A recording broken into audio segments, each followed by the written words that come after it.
What's up, Miners fans? Ben Cameron along with Kaden Bessent, and you're listening to Matsu Miners Baseball. The Miners about to take on the Anchorage Bucs right here at Mulcahy Stadium, Anchorage, Alaska. And, the Miners have been kicking butt. 4 in a row, 3 against the Pilots. First game out in this win streak against the Bucs back on Sunday, 7-4, and they're looking to continue that here against an Anchorage Bucs squad. Last team I'd want to run into right now is the sizzling hot Matsu Miners. They have been kicking butt and taking names, or as Bobby Boucher would say, open a can of something. Something. Right? They've scored 38 runs in their last 4 games. Offense has been ridiculous. 7 runs in each of those last 4. It's the lineup you don't want to run into right now. Yeah, no, absolutely not. And last night they were wreaking havoc on the base pass. 10 stolen bags from the team. It's the highest in a single game in the ABL this season. They're just looking to continue to do the same thing right. Yeah, they've got 51 stolen bags on the year. Leads the league now, and they've played less games than everybody else. When you steal 10 in a game, that's ridiculous. And I believe of the last 4 games, I did the math last night, right before the game ended, it's 23 over this win streak right now, which that's just ridiculous as well. Yeah, and the offense has been hot. The pitching staff has been doing what the pitching staff has been doing since day 1 of the season. Last night, they were able to hold the Pilots to just 2 runs. Ziola was good. Mundy was great. Bowman, too. And now it's Cooper Grace, the other guy from Nebraska, getting the start and looking to continue off his last good start. Yeah, he's looking to build on something right here. Keep this momentum going for this pitching staff. You lose Colin Aloisio, you need another guy to step up as a starter. We haven't seen Grace be that dude throughout the whole season, but something he's coming in to see if he can just throw strikes, let his defense work behind him, especially the way this offense is rolling. Yeah, absolutely. So the Miners looking to make it 5 in a row against the Bucs. Let's take a look at some of the highlights from last night. So you see it here, Luke Hughes, 2 for 4 with 2 RBIs, the home run, a triple, a run scored. He reached 5 times. His 2 hitless at-bats reached via the error, able to cause havoc on the base pass. And the Miners, you heard it in the pregame, 10 stolen bases. Diesel Toth 4 in 1 game, and the Pilots kind of just kicked themselves in the foot. 5 errors in the back third. 4th straight win for the Miners. All 9 starters reached safely yet again. So we're going to get started. Cash Millar put down a bunt right side, and he's going to get an infield single for an RBI and strike first. Now go to the 7th. The Miners down 2-1, and a new pitcher, Peyton Dixon, against Luke Hughes. No doubt about it. Now that's bringing some thump into the lineup. Evens it all up at 2-2. The Miners just needed to see a new arm. You see Pearson come in and score on an error. This is where the Pilots really just shot themselves in the foot. Here's another one. Runner still in third. Ball gets into left field. Throwing error on Strong, the catcher. They were bullying him all day. Now they have the lead 3-2. There's another ball hit right side. Flip over to the pitcher covering. No, he's going to drop it. And now a runner's going to come out and score. 2 unearned now in the 8th. It's 4-2. And yet again, what happened? Hughes up, you best believe it. Another error on the Pilots, make it 5-2.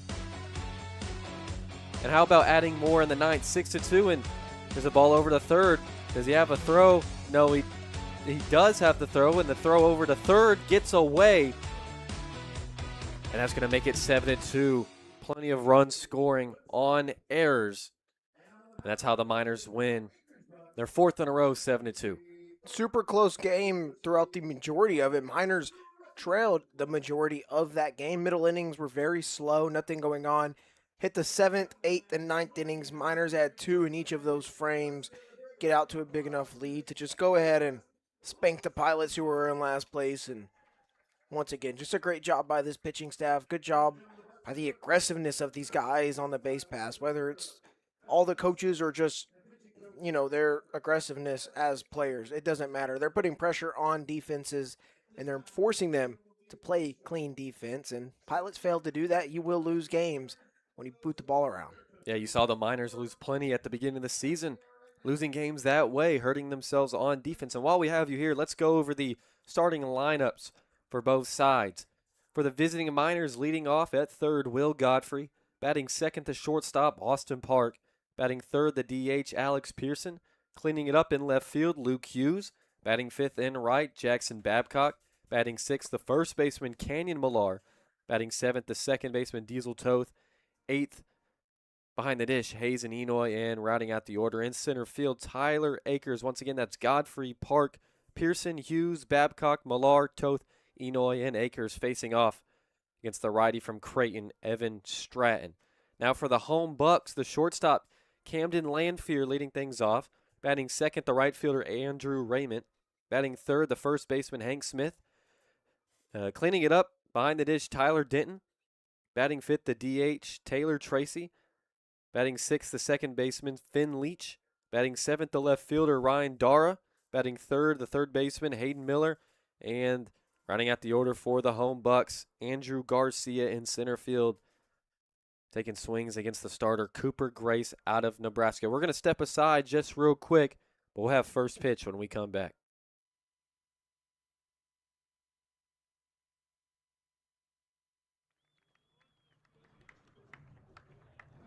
Thank you, ladies and gentlemen. Big round of applause to those Anchorage West Sun Dogs. Thanks for coming out and playing with our team. We appreciate you. Hey, can I get 2 cups in the Bucs?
So the Bucs have taken the field. We want to thank you for listening to Matsu Miners Baseball. Ben Cameron along with Kaden Bessent, and taking the bump for the Bucs, the right-hander Evan Stratton, junior from Creighton University, hometown of Menifee, California, stands 6'3". And he'll face Godfrey, Park, and Pearson to lead off one of the hottest days of the summer so far. 70 and clear skies, all sun.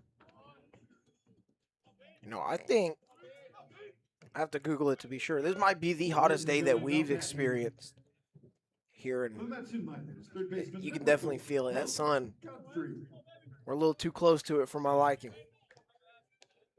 Yeah, no kidding. Evan Stratton, a 3.71 ERA in 17 innings so far this summer, 15 strikeouts. As Godfrey digs in, first pitch is outside, and we are underway in East Anchorage at Mulcahy Stadium. Don't you just love it here? It's beautiful. What a great day for baseball on the east side of Anchorage. Miners only have 2 more games in Anchorage. Just B fouls that one off. This game, and then we'll hit the road for 4 games in the Kenai Peninsula. They'll have an off day, and they'll play the Pilots one more time here, and the rest of the way, they're at home or in Chugiak.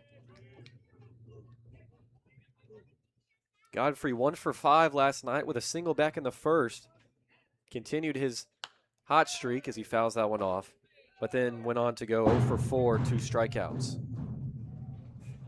Thankfully for him, the offense, the rest of his guys did their job, got a 7-2 win, scored 7 runs or more for the 4th straight game. Stratton's 1-2, a ball hit well into left center, chasing after it is the left fielder Dara, able to make the catch on the run. It's a hard out number 1 here to get things going. And for Godfrey, that's not worst case scenario. He put a good swing on it, hit the ball well, hit it deep. Not the result you want. They're able to track it down in the gap. but you'll take a hard hit out number one, especially if you're Stratton, though. It's a lineup we talked about, scorching hot, about as hot as this press box. No kidding. Here's Austin Park, shortstop. Had a day off yesterday. Back in the lineup, takes strike one.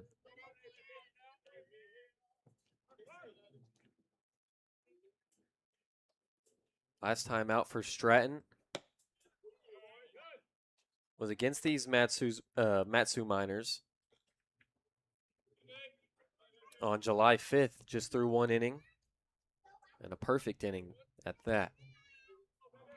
It's 1-1 to Park.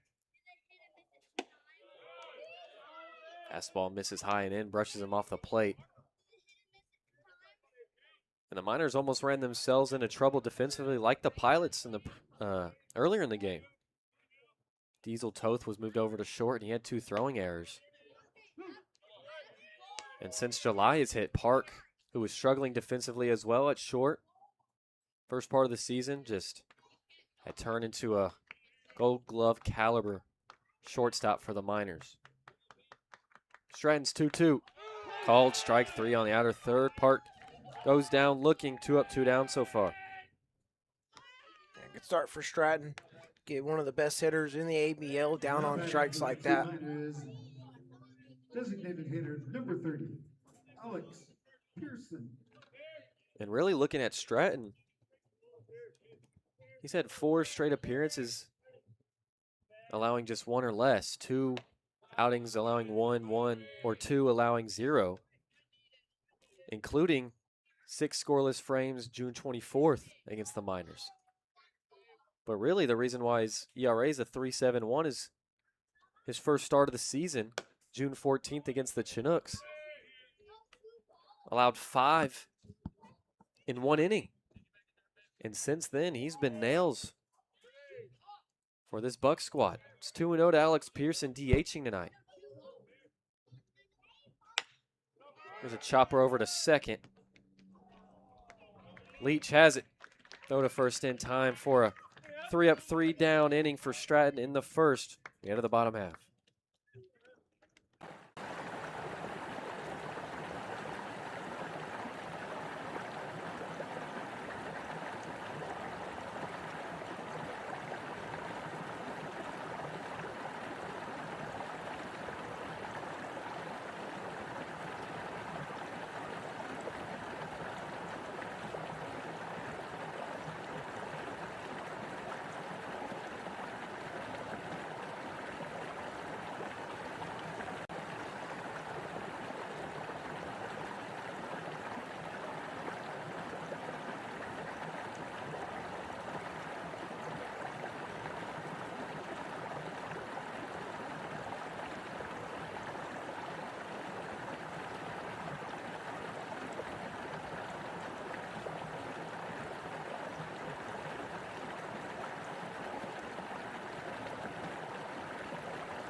Ladies and gentlemen, now batting from Central Arizona University, shortstop number 17, Kaden Bessent.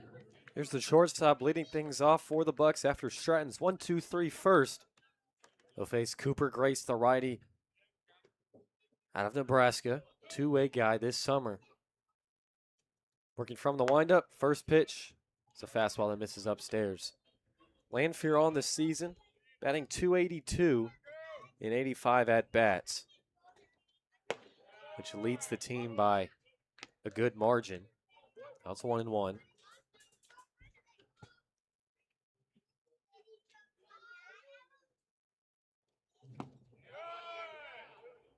Waving a miss there, 1-2. Loses his helmet.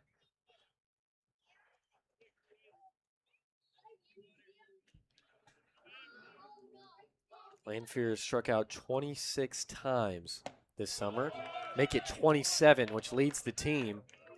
And Grace picks up a K in his first batter faced. Good start for Coop. From Santa Clara Kid University, got 27 outs to get. Let's go ahead and get off to a quick start with number 1. He got 26 more to go.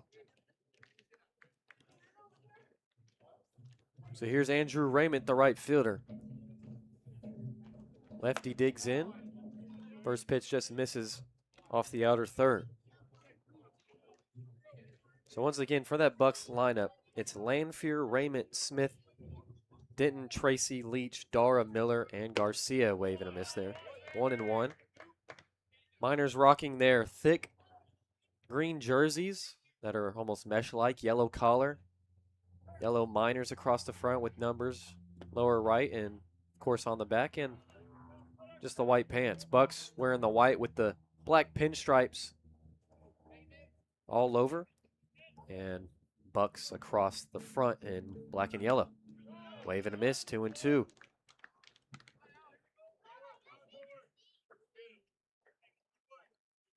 Grace so far, a 2.84 ERA in just 6 1/3 innings pitched. He misses that one to make it go full, gives a head nod to Enoy there after the missed fastball.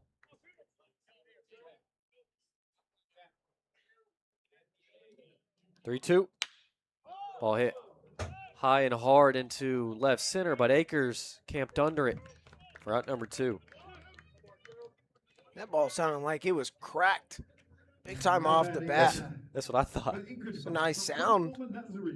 First baseman, But good 2 quick outs for Grace. He's looks comfortable right now, and as a starter, I'd be curious to see how this start goes for him once he gets through innings 2 and 3. So here's Hank Smith, the first baseman. First pitch strike. Also for Grace, in those 6 1/3 innings pitched, 8 Ks, has a .63 whip. So he's doing a great job in that department, letting runners on. Just opponents have slugged just a little bit against him. It's 2-1 to the first baseman.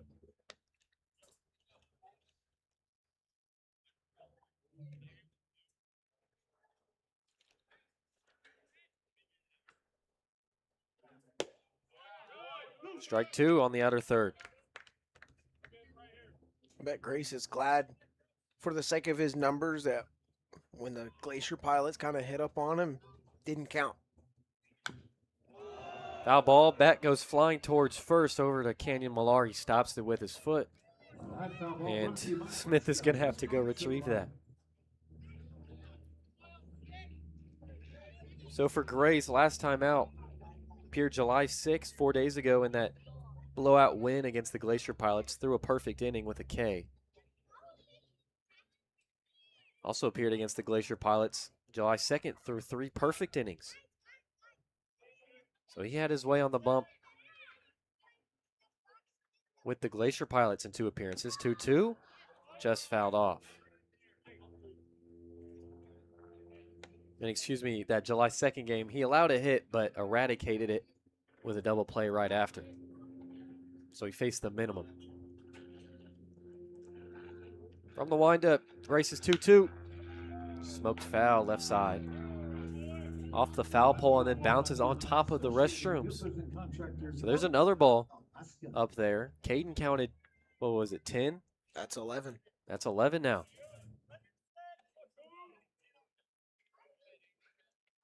Two-two. That ball hard hit to left field. Hughes going back in front of the track, but he's camped under it to retire the side. Grace responds to Stratton with a 1-2-3 inning of his own. And we head to the second.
Top of the second. Middle of the order due up. For the Miners, it'll be Hughes, Babcock, and Millar. Both Stratton and Grace with a great first inning. Both got a K. For the Miners, the fielder number 46, Hughes. Here's our, or I should say, one of our players of the game last night. Luke Hughes, newest addition for the Miners, went 2 for 4. Stratton misses upstairs. Home run, triple, and a walk. Of course, with that home run, a run, an RBI, and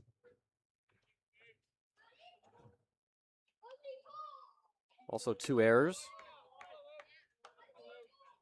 in the dish. So although they don't count as hits, was able to reach base. It's 2-0 to the big righty. It's a hard grounder over to short. Lanfear sticks it, and it's throw in time for out number 1. I think maybe because it's so hot today For the Miners, that the ball sounds louder off the bat. Maybe. I think there's a correlation to the heat in the baseball and the wood in the bat. I bet we can find that out. 1 away, though. Here's Jackson Babcock in right field. 2 for 3 last night. Triple as well. Stratton's first pitch. At the knees for a strike. Walk, hit by pitch, 2 runs, and one of those 10 stolen bases for the Miners.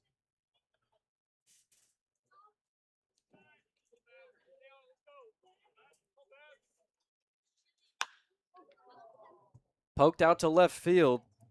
Dara ranging towards the line, but he's camped under it for out number 2. 5 up, 5 down for Stratton so far. Now batting for the Miners. Did not take long at all. Really quick work for him. Hey, you wanna hear this right here? Physics lesson for everyone at home too. Heat does correlate to loudness of a baseball bat in baseball, as the heat directly affects the physical properties of it. Here's Canyon Millar, the first baseman. In warmer weather, the core of a baseball softens slightly, resulting in a less stiff impact. This yields a deeper, slightly more muffled thud or crack. That one's fouled off. Conversely, in cold weather, the ball's core becomes hard and dense, producing a distinctively louder, high-pitched ping or crack upon contact. So it is a different thud to it. So much deeper. As Muller takes that one outside. I knew there was a correlation to baseball travels better, like in the heat and stuff. That's why, like, if you put a ball in the microwave or something, right? There's stuff about that heating the core of the baseball flies better. But the sound was something I wondered about. Wave and a miss from Millard, 2-2. Yeah, of course you would think it'd play an effect, but there's the reason. So colder weather is a higher pitch, so maybe it doesn't sound as loud or as hard. Millard takes that one outside. It'll go full. Millard did not play last night. His brother did, but 2 nights ago he went 1 for 2 with an RBI single. Scored a run, walked, and had a sacrifice bunt. Very good game for him. He continues to swing it well. 3-2. Upstairs, he'll reach. First guy to reach this evening from either side, and that'll pass the baton to Diesel Toth. Just for reference, this is the first game where it's been sunny for the Miners since July 1st. Everything else has been overcast, cloudy, partly cloudy, and it also was 69 degrees at first pitch on the dot. And the only game we've really had above 65 is 66 this month. And I'll tell you, it feels like 80-something maybe. I mean, it's just the warmness on your skin, which actually feels really good. But not when you're in this press box and it gets hot. So we have the door open. Toth fouls that one off. He's down 0-2. Yeah, I think the official feels like was like 72 or 3, which, yes, but then it also, that doesn't consider how close we are to the sun. Yeah, it's not like Texas where you want to get out of it. You just better not wear long sleeves, 'cause it'll be down on you. Called strike 3. Toth goes down on 3 pitches, and Strand's a 2-out walk. So the end of the bottom half.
Now batting for the Anchorage Bucs. At the bottom of the second, still 0-0. Number 15, Taylor. Only a walk for either offense so far through 3 half innings. Be 4, 5, and 6 for the Bucs. Tyler Denton, the catcher, will lead things off, followed by the DH Taylor Tracy and the second baseman Finn Leach. Slider from Grace there, misses outside. Denton, the redshirt sophomore from Tennessee Tech, from Knoxville, Tennessee, hometown. Third in the ABL in batting average, batting .349, just behind Austin Park and Kai Butler of the Chinooks. And he's in a 2-0 count here.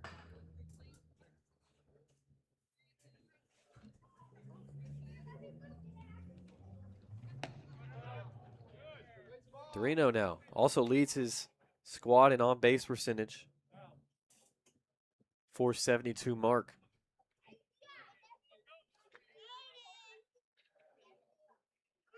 Grace is 3-0. Hit high into center field. Akers going back and is able to make the grab on the run right over that left shoulder, and there's one away. Already 3 flyouts to the outfield for Grace. The Bucs have been able to put bat on ball. They've been under it, though, that's for sure. Number 33, Taylor Tracy. And so far, it continues to make me think immediately after contact, go, gosh, that was crushed. But enough for the outfield to handle. Here's Taylor Tracy, the DH, two-way guy for the Bucs. Swinging first pitch, fouls it off, and a fresh Texas Christian University transfer from Tennessee. That foul ball brought to you by Alaska. Grace will get a new ball here. Throw that one over towards the Bucs dugout.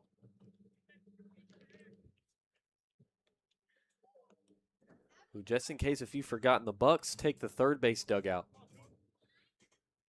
And the Pilots take the first. This is 1-1.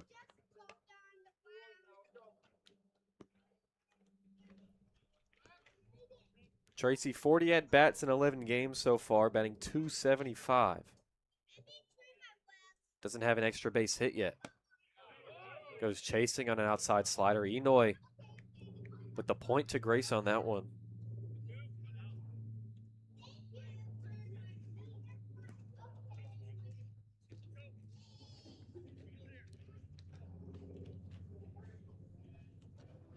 Tracy, a freshman out of Austin, Texas.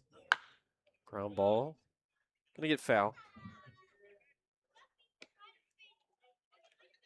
Yeah. All right, Bucs third base side, Pilots first base side. Press box, the color of it, the way it's painted, reflects that. But the Bucs broadcasters take the first base side, and the Pilots take the third base side. Don't know why. This one poked out to right center, but it's going to die right over at second, and Toth is there to take care of it, 2 away. Nice home run, huh, Preston? Now batting Sure got a hold of that one. From Arizona State University, second baseman number 18, Finn. Here's Finn Leach, the second baseman. So in the book, that goes down as a L4. You can say you hit it 110 miles an hour, but that one just a little blooper. Soft line drive from Tracy. First pitch to Finn Leach. Misses low and away. Grace not getting ahead early too often so far. But it hasn't hurt him just yet. Misses outside.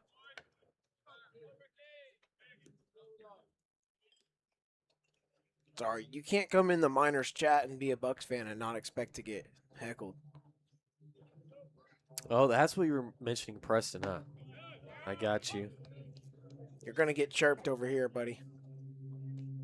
Nobody is safe if you're not wearing green and yellow. Still appreciate you tuning in. Preston Scott, Arizona. That one just misses on the inner third. So it's 3-1 to Leach. Millar was able to draw a 2-out walk in the second. That was the first base runner of the game for the Miners. Either side, actually. There's a hard ground ball right over the bag and off the glove of Millar, going to trickle in towards the corner. Leach takes his turn for 2. Babcock finally coming up with it. Leach going for 3. And Toth not able to scoop it, so there is no relay throw. A 2-out triple for Finn Leach.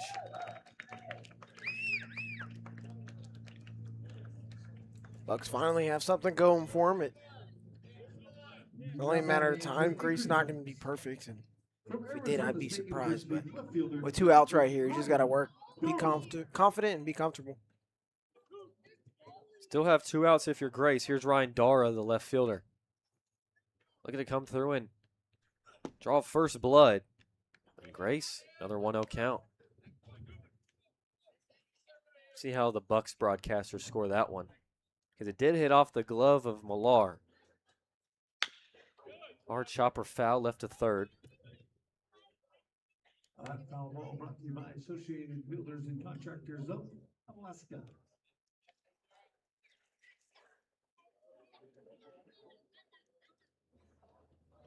Dara on the year, just shy of 300, batting .299. It's a hard one on right side, going to get through into right field, and an RBI single from Ryan Dara, and the Bucks draw first blood. It's 1-0. Nothing crazy, just found the hole right there. Didn't hit it insanely hard, just out of reach of Toth. Now batting for the Anchorage Bucs from So some Bradley 2-out University, third baseman, action for the #1, Bucks. Kaden Miller. Triple and an RBI single. Here's Hayden Miller, third baseman. Swing and a miss. Miller, the redshirt junior from Bradley University, from Sandy Hook, Connecticut. First Connecticut guy I've seen this summer. Stands 5'11", 205. Thicker guy he is. As Grace will look over to first. Miller struggling, however, in 40 at-bats, hitting under 100 at .050. That's just 2 hits. Rough going for him, and he pops this one up. Out of play. And that foul ball brought to you by Alaska Restaurant Supply.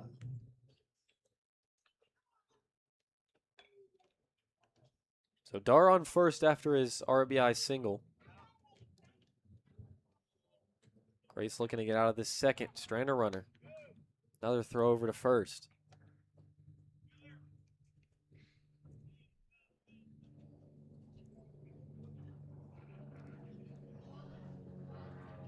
Plane flying above overhead. Get a couple of those every game here in Anchorage. Grace is 0-2 again. Wave and a miss. Hayden Miller struggles at the plate this summer. But the Bucks strike first off the bat of Ryan Dara. It's 1-0 as we head to the third.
Top of the third, Miners down early 1-0.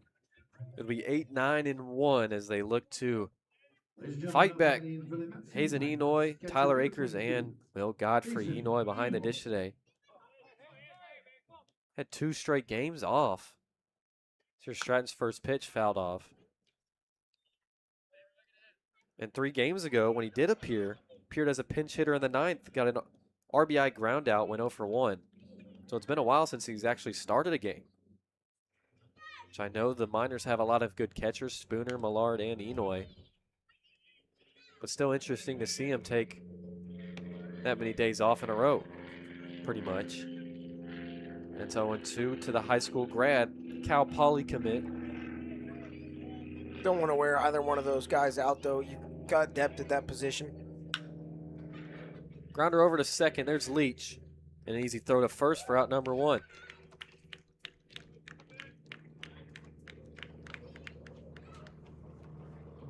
Be Tyler Akers here with 1 away. Number 2, Tyler Akers. Guy who his batting average does not pop off the page. First pitch swinging, another ground ball right to Leach. Basically the same exact play. Akers able to make it close, but 2 quick outs. I was going to say Akers batting 167, but an on-base percentage of 468. Now batting for which the is Miners, tied for first along with Will Godfrey on the Will team. Godfrey.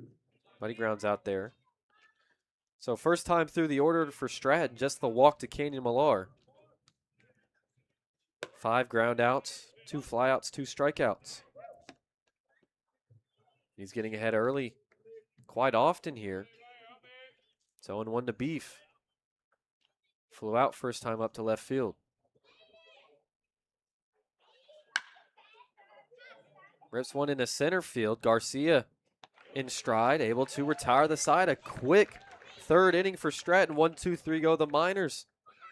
We'll head to the bottom of 3rd.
Already hit the bottom of the 3rd here in East Anchorage, Mulcahy Stadium. Ben Cameron along with Kaden Bessent. It'll be 9-1-2 for the Bucs, 1-0 lead.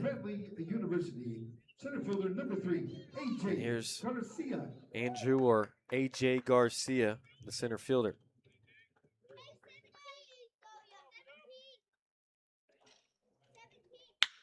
First pitch swinging. Here's Canyon Millar. Going to put the hand up and take it himself. First pitch. 3 unassisted here in the 3rd. We might get out of here before 8:30. So Stratton able to retire Enoy, Akers, and Godfrey last half inning on 4 pitches. Or excuse me, that's not right. Less than 10 pitches. Felt like 4. As the lineup flips over to Camden Lanfear. Takes a first pitch ball.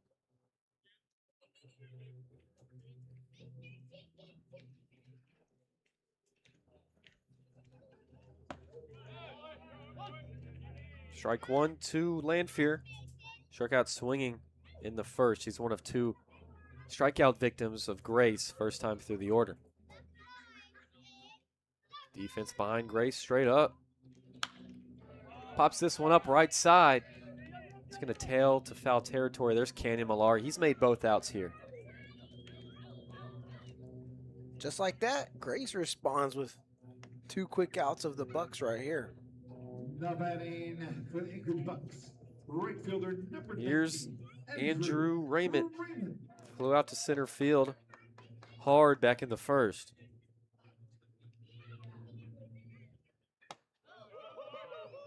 Coming into today, swinging the stick pretty well.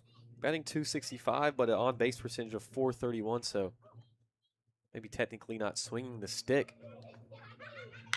Actually, as he rips one into right center, Babcock giving chase, puts the hand up to Akers and makes the grab in stride. And what a quick third inning that was. 6 up, 6 down. Don't even think there was 15 pitches. And we head to the middle third.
Hit the middle third already, like 35 minutes in. We're flying by right now. It'll be 2, 3, and 4 due up for the Miners, who are struggling to get on Stratton early. Mentioned his last start against them, not relief appearance, start. He went 6 scoreless. As Austin Park will lead things off, pops one foul. And they struggled against Jack Jones last night too, only able to play 1 through 6. They just needed to see a new arm in Dixon. And that's when they finally started crossing a lot of runs.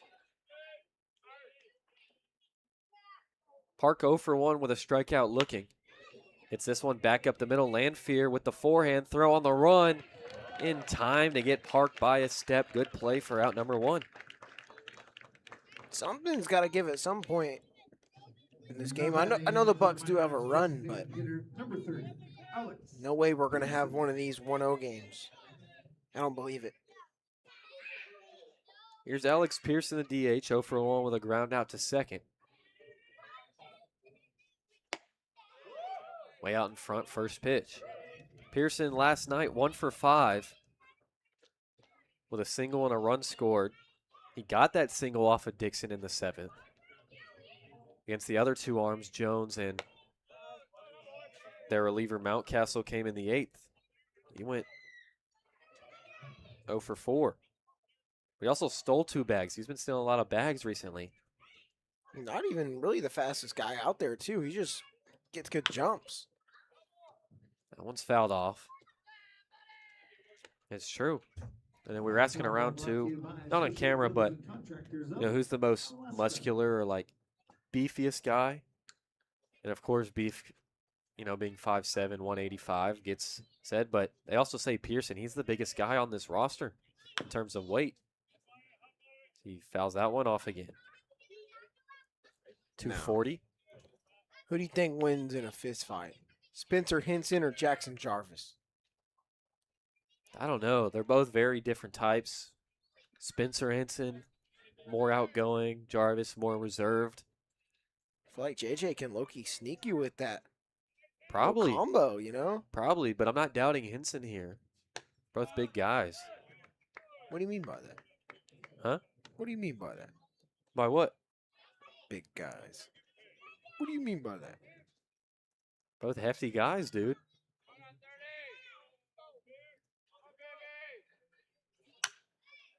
Little blooper behind first, but Smith has it near the foul line, and there's 2 away. Did you just call them both fat? I'll call Spence fat, but Now Jarvis batting is for a the little Miners, slightly left fielder, slimmer, number maybe. 46, Luke Hughes. Spence knows I'm joking. More realistic question. Who'd win in an arm wrestling match? Ooh, I don't know. That would actually be kind of interesting. Okay, no, we get them to arm wrestle. We post it on the Instagram We should do that. and Facebook. I have an idea. Here's Luke Hughes, also 0 for 1. Did I just cook, chat? I think you did. Yeah, you're cooking. Am I cooking with We're hot gonna do that. grease? Now here's a easy one. LeBron or Spence in an arm wrestling match? I think LeBron would lose against every coach. All 3 of them are way bigger than he. Well, what's LeBron's height and weight? Nothing close to those guys, but still. So 0-2 to Hughes. Grounded out to short in the second. Led off. And we are going to be in Kenai for 4 days, and I'm sure there will be some sort of dead period where we can get them to arm wrestle. I'm sure. Stratton's 0-2. Back up the middle. Gonna get past Leach and into center field. First base knock for the Miners off the bat of Luke Hughes. That bat just snapped in half. Look, the umpire's got the barrels. Iola has the handle. Now Didn't even batting notice the for broken bat. Miners, It right snapped fielder, in number literal 2, half. The Jackson barrel Bessent. snapped off. What in the world? Another one, dude. Saw one yesterday off Cashin Millar's bat. Let's have a moment of silence.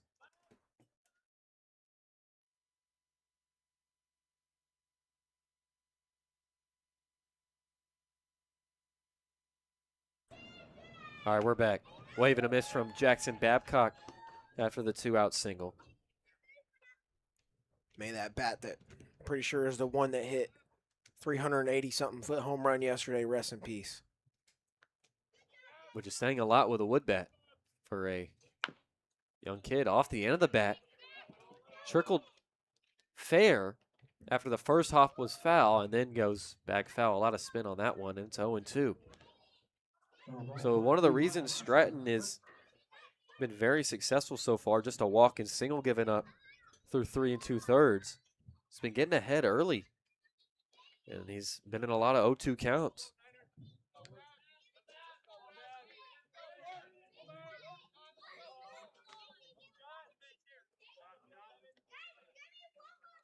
Hughes takes off.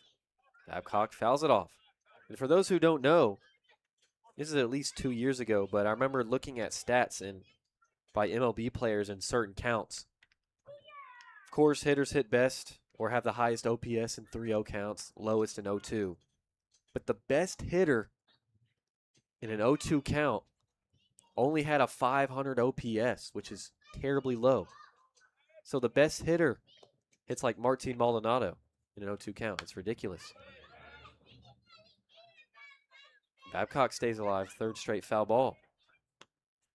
So the count matters, which is one of the reasons why they were introducing ABS. The difference between a 3-0 or a 2-1 count is ridiculous in terms of average OPS at the major league level. Throw over to first, and I think Hank Smith might have just stabbed Hughes in the eye there with his glove. And Hughes will take a second as Spence looks at him real quick. Probably turf ran up in there. He's got his glasses, so Maybe that, yeah. Does have the glasses. Him and Spooner Nerds. Only two guy with glasses, both Nerds. white frames. Chill on that. That's our name for, or that's Tyler Brunn's name for us. He calls us nerds, I guess. Another throw over there. If you have to be addressed directly as nerd. No, never mind. Just me then. He calls me nerd. Whatever. Yeah, Ben actually got kicked out of the group chat. I was talking that rah-rah. Hughes takes off again.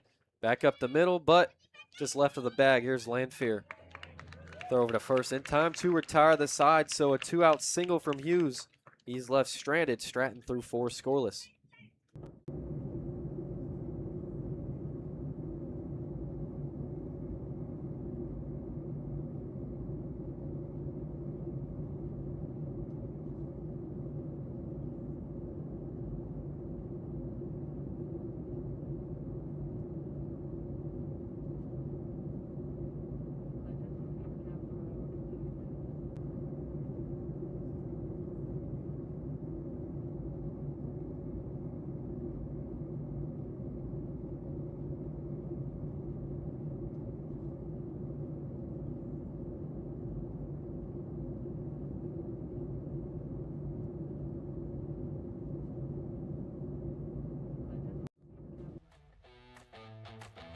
Let's take a look at the ABL standings. The Oilers leading the way so far, 14-9.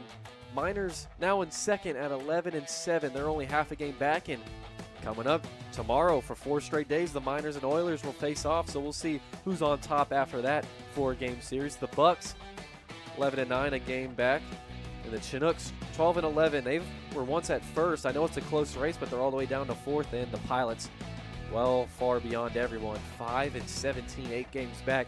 The Miners and Bucs, only game going on this evening. And tomorrow it'll be the Matsu Miners, of course, at the Oilers, and the Bucs at the Glacier Pilots. So the Chinooks getting 2 days off. So we're in the bottom of the 4th. Bucs with a 1-0 lead. Evan Stratton so far has been dealing just a walk and a single allowed through 4 innings. So he's had a great time this summer pitching against the Matsu Miners, much like Jack Jones, who went 6 innings last night and only allowed 1. So certain arms who the Miners just have not been able to tee off on so far this summer. Here's Hank Smith.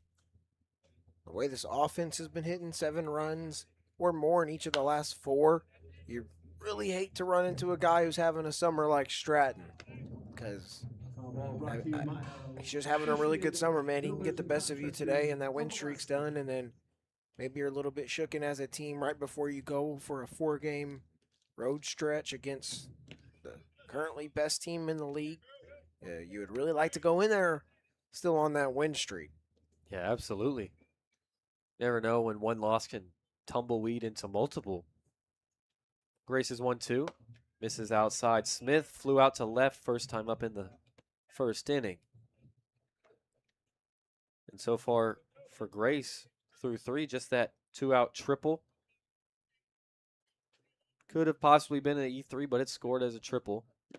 And an RBI single by Ryan Dara. Count goes full to Smith. And in case you missed it, Stratton from Creighton University, just 1 bad inning this year. As Smith gets into that one's heading for the corner. It's going to one-hop the wall and get over the wall for a ground rule double, as Smith leads off the 4th. Guess you'd be glad that that one bounced over the wall like that. It's only going to be a double. So early trouble here in the 4th for Grace. And here's Tyler Denton. Well, with 3 of the hits given up by Grace, 2 of those being extra base hits. You hope that the Bucs can't put 2 of those together in 1 inning. That can stir up some trouble. First pitch strike to Denton. Denton, 3rd in the ABL in batting average. Like we mentioned his first time up. He's 0 for 1, a deep fly out to center field. And Grace continues to just let up extra base hits.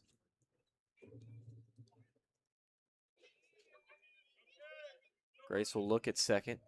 0-1, pop up. Gonna get out of play. And these don't go to his stats because they were in exhibition games, but Grace, only minor to allow a home run that has left the park. We saw inside the park a couple days ago. But he's let up 3. 2 against the Pilots, 1 against the Bucs, against Sheffield, but he's not in the lineup this evening. All here at Mulcahy Stadium. All gone over the left field wall. Got Denton an 0-2 count. Grace deals. Miss outside. Nice pick from Enoy, saving a wild pitch there. Smith could have easily moved up to third.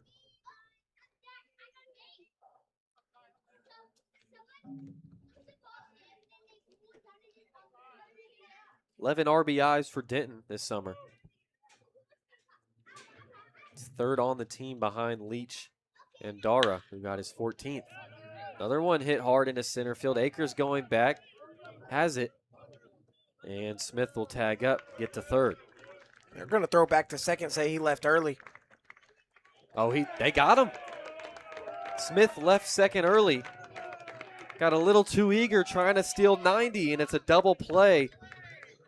And that's one way to eliminate a leadoff double.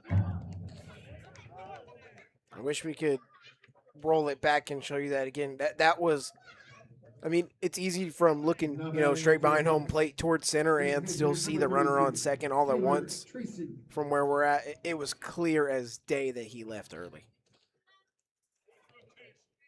I actually didn't have my eyes on him, so good catch. Now with 2 away, nobody on. Taylor Tracy swings and miss. Tracy with a looping line out to second first time up.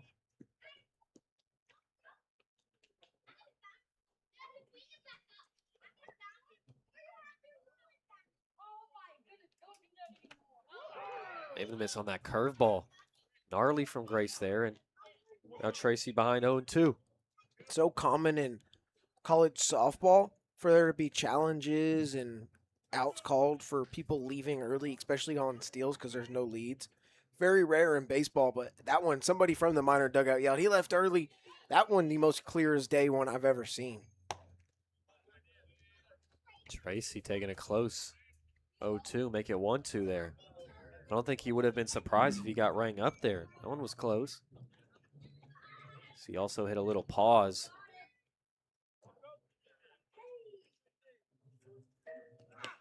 And that one comes in, almost hits Tracy. Chin music there.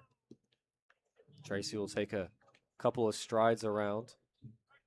He almost got his head taken off. Staring us down up here. Yeah, what do we do? Better watch that attitude, son.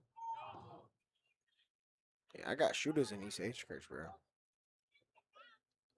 Grace is 2-2. Froze him.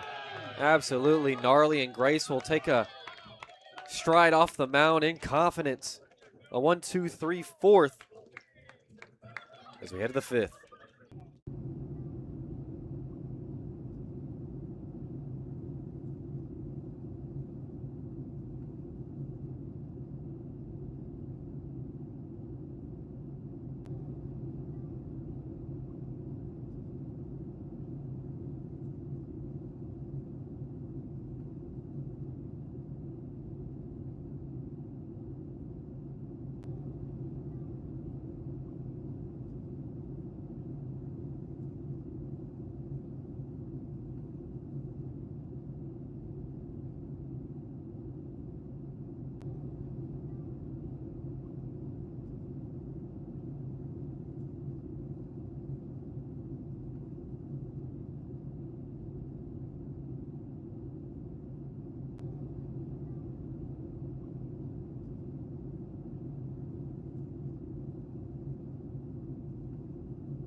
Bottom of the fourth. Miners still struggling against Stratton as he's back out there. It'll be Millar, Toth, and Enoy, 6, 7, 8 for the Miners as they look to get something going. Hughes was able to get their first knock last inning with 2 outs, but he was stranded. And Canyon Millar, who reached via the walk in the second, is 0 for 0, will lead things off. Takes that one low and in. And for Grace, that strikeout to end the bottom of the fourth, we were saying in between innings, that was the chinniest of chin musics, however you want to say it. Had Tracy completely backed out, having to walk around, and then came right back at him with that high curveball. So it's coming at you all the way. Oh, here it is again, another fastball right at my jaw, and absolutely just dropped off the table. That one's fouled off from Millar. And Grace was feeling himself after that one. I would too. Cool stride off the mound.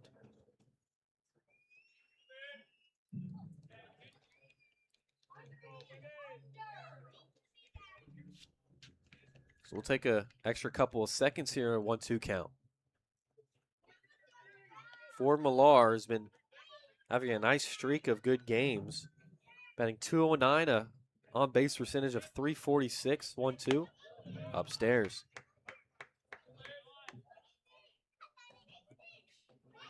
He has walked 7 times.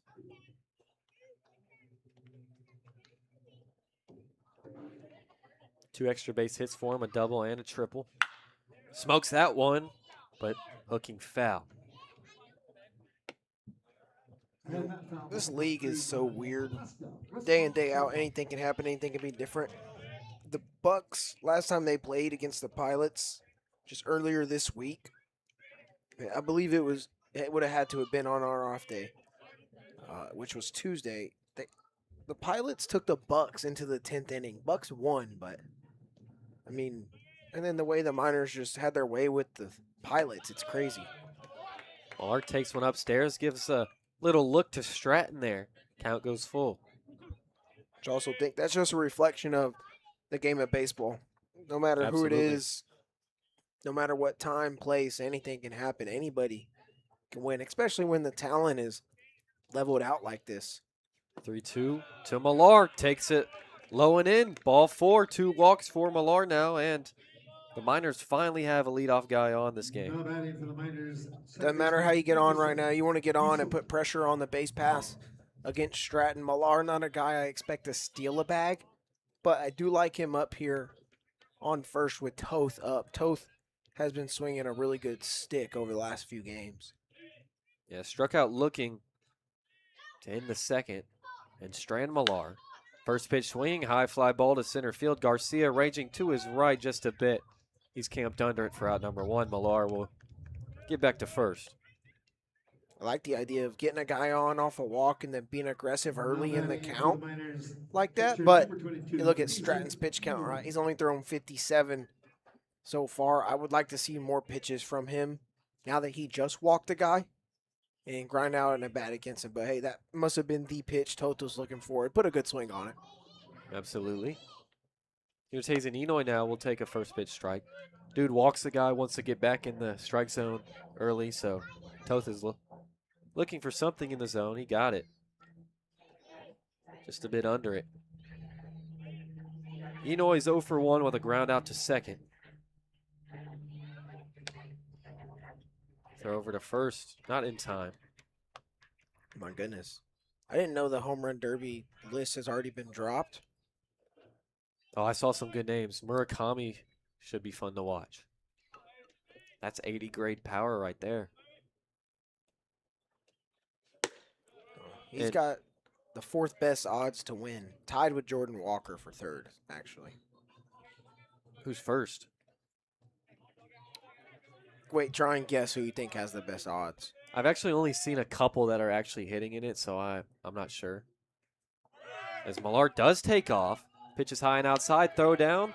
Not in time. Millar just gets a hand in. And he's got a stolen bag. So make that 24 stolen bags over the last, 4.5 games. yeah.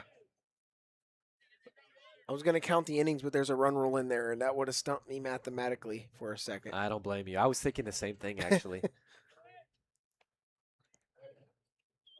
2-1. Strike 2 to Enoy there.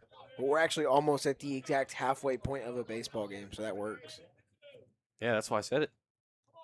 But yeah, the best odds is Kyle Schwarber, Oh, yeah, that's right. followed by Junior Caminero. He's on one. He looks like the next best thing, dude.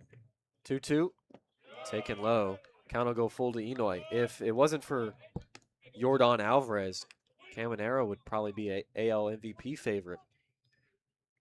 Yeah, Alvarez just hit a 455-foot bomb earlier. For number 30, first guy to 30. Yeah, he's ridiculous. You can't even argue as a Rangers fan that he's not the MVP. Yeah, but they're giving the Astros belt right now. Swing and a miss. Foul tip. Caught by Denton. Enoy goes down swinging. There's 2 away. Yeah, actually, the belt's already over, 7-3. Now batting for the Miners, Jake Berger center loves to fielder, hit number against the 2, Astros. Tyler Akers. That's the 3rd strikeout for Stratton. Here's Tyler Akers. Millar, the tying run in scoring position. First time a Miner has gotten there. Akers squares, pulls back. Akers 0 for 1, saw a rare 1-pitch plate appearance last time up. First pitch ground out to second. It's actually crazy is the 3rd worst odds, like the guy projected to get 3rd to last or, near the bottom of the Derby, Bryce Harper. Akers fouls one off. I would've- Harper's back in it? Yeah. Old guy. Ben Rice has the worst odds, of course. Don't expect him to do anything. He doesn't have any name value yet, but he can hit. Caglione, I think, will be really fun to watch. Oh yeah, he will. He'll hit one 500, I bet. I really would not stop tuning in to Home Run Derby, no matter what it is. But the format has gone back to the 10 outs. Has? I believe I saw that, and I'm right about that. Akers takes one just off the outer third, 2-1. It's also, if you're not really paying too much attention, it's very easy to see some fake news. But I'm pretty sure that the 10 outs thing is very real. I love that format. I do too. That's a good one. He doesn't have to feel rushed. 3-1 to Akers. Right? It becomes like obviously it still is a stamina thing. But when it's rushed like that and it's swing, ball and swing, ball and swing, it changes it just a little bit. Oh yeah, and you can't even admire every home run now because they're cutting the camera. Yeah.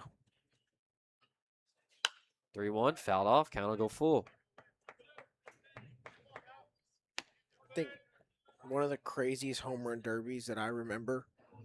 There's one I like never forget, and it's the one in Cincinnati with Todd Frazier winning it. I remember watching that one, actually. That was a good all-star game. Maybe just nostalgia blinding me, but 3-2, fouled off again. I can't really remember many others that are super memorable. I want to say there was one with Cespedes, Jonas Cespedes, that was pretty entertaining. That was the one in New York, 2014. Yeah, it would have been before the Todd Frazier one. 3-2, misses low and in, a walk grounded out by Akers. Stratton doesn't love that call. That'll flip the lineup over. Now batting for the Miners, third baseman number 4, Will Akers draws his team-leading 14th walk, surpasses Will Godfrey now, who will dig in.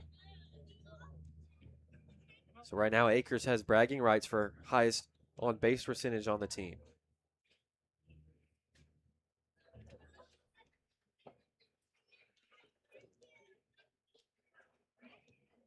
I think 2018 was good too in Washington D.C. Extras.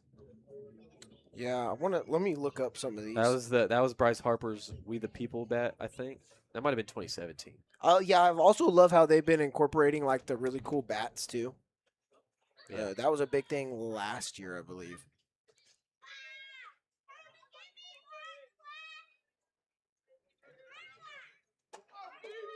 Remember when they put Jazz Chisholm in the home run derby? That was terrible.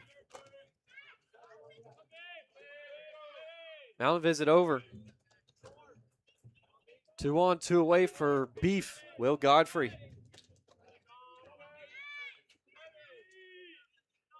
Striden's first pitch. Hit hard, but right towards Lanford at short. He's going to bobble it, have to throw to first, and gets Godfrey by a step. So Stratton strands 2. And after that inning, we're going to come back to the booth real quick, and Kaden is going to review the Mulcahy hot dog for y'all. Come on. Moment you've all been waiting for. The Mulcahy Stadium glizzy. Ketchup, mustard are your options with relish, sauerkraut, and onions. I always do ketchup and mustard, so we're only gonna go ketchup and mustard. It was hot, got it immediately. Cost $5.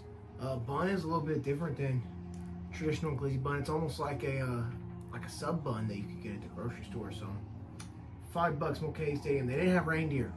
Otherwise, I would have got a $9 reindeer dog, but I spent $5 on this Glizzinator. Let's try it.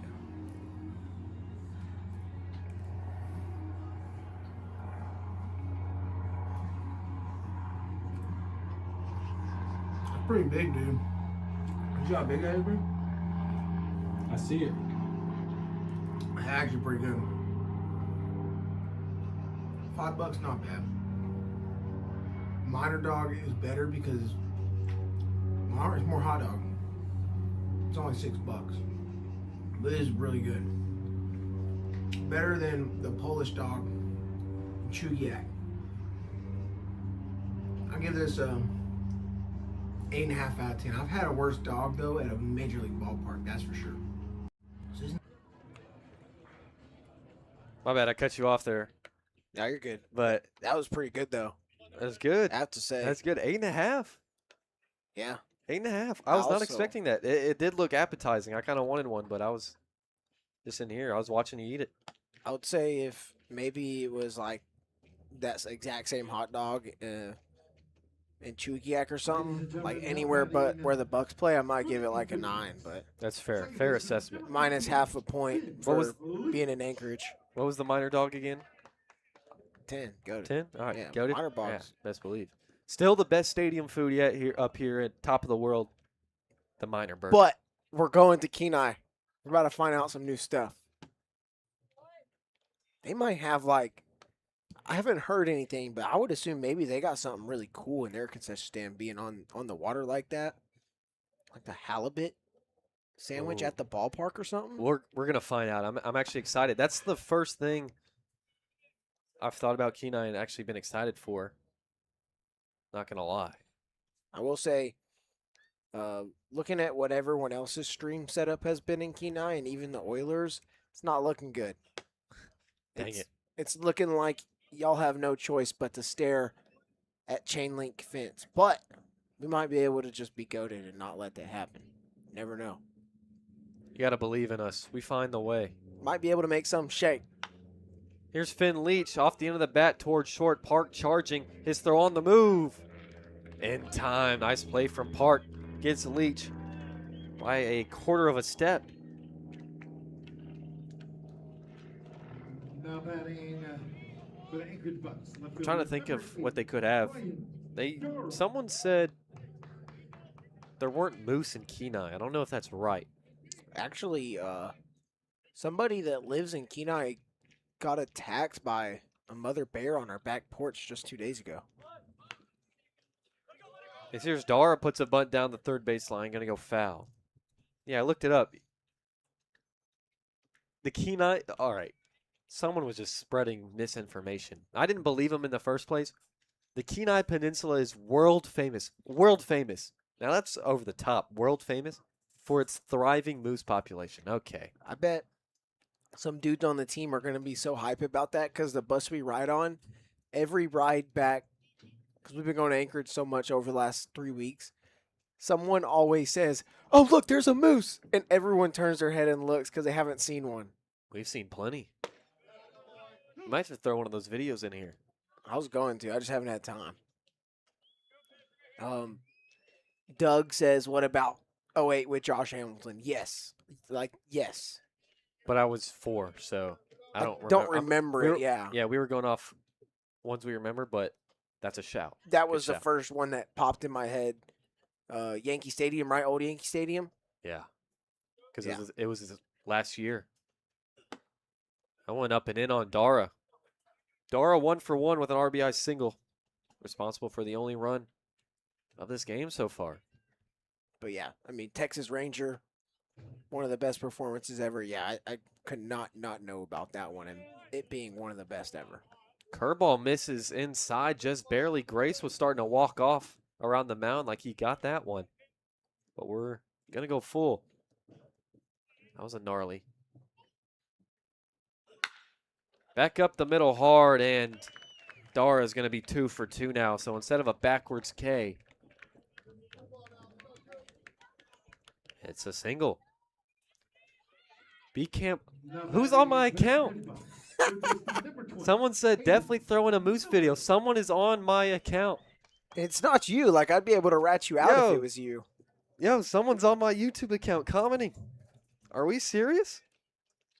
Are you Dude, I got gassing- hacked. Are you gassing yourself up right now? No, I'm not.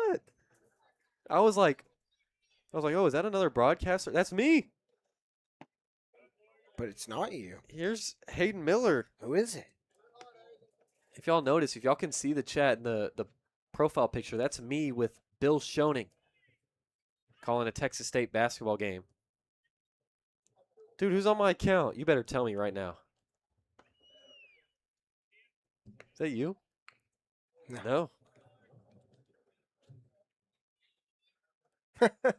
It's my mom. Okay. And I don't know how I'm on your account. I don't know either. But here, go ahead. Yeah. Yo, if you can, go ahead, follow the BCam Broadcasting YouTube. I haven't uploaded in so long, I forgot I made it. Man, that one just missing on the inner third somewhere. And it's 2-0 to Hayden Miller. Struck out swinging first time up.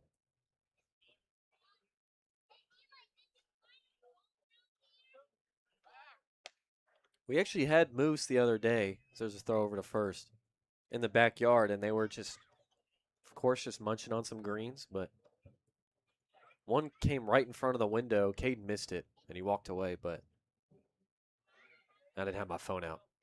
Well, I saw him walking away. But you didn't see him right by the window. Yeah, but I also saw that one on the front porch that was less than 10 feet away. Just And I did. Yeah, I walked away. eating plants. That was the video I would upload. He did have a broken leg, though. Really? Yeah. Is that like a horse situation where it'll never heal or what? I don't know, but like where you would think like maybe his elbow would be. Runner goes. Miller pops this one up. Foul territory beyond first. Millard giving chase. It's going to run out of room. But like where you would think his elbow would be, like halfway down. His front left leg, it's just a big knot, basically, and where you could tell it's broken. You sure that's a broken bone, or is that just like his elbow? No, it's definitely broken. He was limping. I just looked it up. It does say horses' broken bones can heal. And This whole thing's a lie. apparently, This is a farce. like if that moose had broken his leg and had been winter, he'd be dead. Probably. Called strike 3. Buckled him with the curveball. Miller goes down on strikes for the second time, and that's 4 punchies for Grace. Now batting for the Anchorage Bucs, center fielder. So I will say, AJ Garcia. looking back at past ones, right? Polar Pete going back to back, that was pretty cool in 19 and 21. Harper's was cool. Stanton in 2016 was fun at Petco Park. Those are some really cool All-Star jerseys. The yellow and brown. Yeah. I like the font on those. So here's the 9-hole hitter center fielder, AJ Garcia. The runner on. First pitch strike. You don't know how bad in 2015 I wanted Prince Fielder to win. Oh, bad. I loved Prince Fielder. And, you know, of course, I was an Astros fan. I saw him hit plenty of homers at Globe Life Field. Field's the older one, right? And then Park's the new one. Runner goes.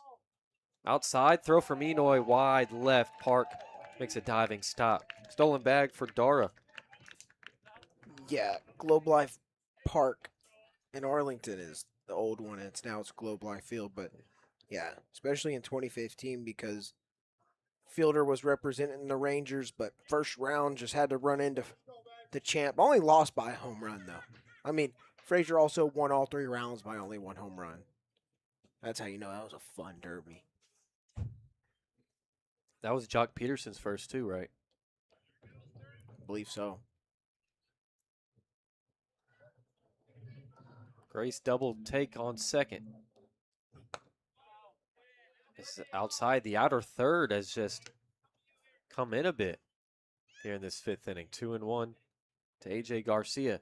I don't know if anything beats Peterson versus Guerrero, though, in 2019. Those juice balls. Progressive Field. Yeah, that was electric. I remember that. Especially when I loved Vladdy.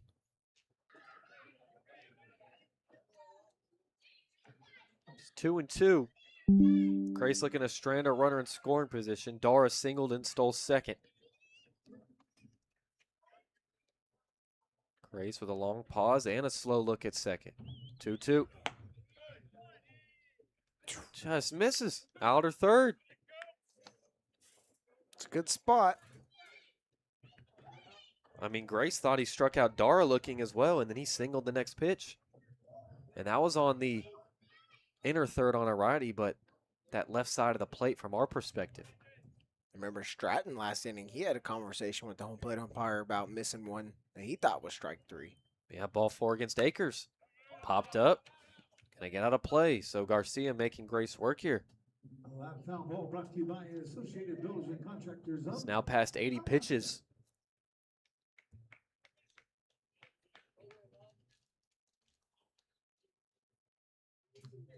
He's done a good job, though. It's been a very low-scoring game, obviously, but he's been able to keep it here. Grace working from the first base side of the rubber. Payoff. Fouled off. Let's do it again. There is some sort of action in the minor bullpen, so imagine with a pitch count like this is it for Cooper Grace. But this is 5 strong innings given a hot offense that has been stalled a bit today. A chance to go win this one, though. Grace with a runner on, working at a much slower pace. Called strike 3 at the belt. Back-to-back punchies to strand a runner here in the 5th. That's 5 now for Grace. And if that's it for him, a very solid outing, 1-0 as we head to the 6th.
Fifth to 6th.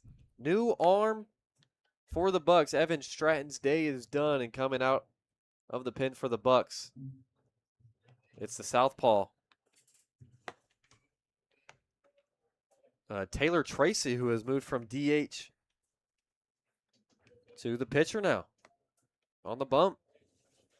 So the fresh TCU two-way transfer from Tennessee will be the first call to bullpen from either side. For Stratton, very, very good day. Another great outing for him on the season and another great one against the Miners. 5 scoreless. Just 1 hit allowed and 3 walks. Able to strand 4 runners. Yeah, very impressive. He made it tough on a team that is scoring at least 7 during this 4-game win streak. And Tracy also had a really good outing last time back on July 3rd through 5. He gave up 1 run on 6 hits, struck out 5. He only walked 1 batter. So they go from one of their best arms they've had all summer to a guy that has had a lot of success against the Miners already, and a dude that, from one of the higher level universities. Up here in Alaska, yeah. Now I want to know to Austin Park, who's 0 for 2, strikeout and a ground out. Just one more time, if this is your first time tuning in against the Miners facing off against Tracy, he threw 19 2/3 as a true freshman for Tennessee, an SEC program. As Park fouls that one off his leg. Had a 3.3 ERA, which is still very good, but before his final outing where he threw 2/3 against Texas, the Longhorns, where he let up 3 runs in less than an inning, he had a 1.4 ERA, and that's outings against Ole Miss, Kentucky, bunch of NCAA regional squads. Very impressive season for him. As Park fouls that one down the right field line. So I'm interested to see how much work he'll get now at TCU. Yeah, it's a Big 12 school that their feelings are a little hurt right now. They just barely got left out of the field of 64 this year. They're looking to get back in the hunt and continue to be that great program that they're known to be in baseball. Park takes one low. Frog ball, what they call it down there. They have some, man, you know what? I'm like a sneaky TCU fan. I'm not going to lie. They've got I do love their jerseys in pretty much every sport. jerseys. I love the colors. I love their branding with the fonts that they use.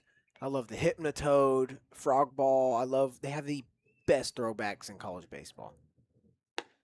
Swing and a miss from Park. He goes down on strikes for the second time, and Tracy picks up a K and his first batter faced. Like, I can't stress to you enough how TCU has the best throwbacks in college baseball. No, I love their jerseys. And the hint of red they do for the blood, horned frog blood. Yep. Just whether it be thin piping in baseball or in basketball or that collar they used to have for football. So tough. Didn't like TCU, obviously, growing up, being from Austin, but you got to admit, when someone's got drip, when they're fresh, you gotta respect it. Dude, I like TCU a lot growing up, honestly. Here's Alex Pearson. 0-1 count. Lefty on lefty. Hard ground ball over to second, but Leach is there. Perfectly shifted just a bit to his left on Pearson, and there's 2 away. 2 quick outs for Tracy. Looking good for him. Who's going to come through for this minor lineup? No telling, but there's only been 1 hit in the ball game, and this is the dude who has it, but he's also swinging a bat that he hadn't swung yet. Yeah, he broke that bat on his single. And straight in half. First pitch misses outside. Hughes 1 for 2. Single last time up and a ground out. And if you missed it, last night 2 for 4, a home run. Game-tying home run, that is, in the 7th. Triple, walk. Very, very good game. He was our player of the game. That one misses. It's 2-0.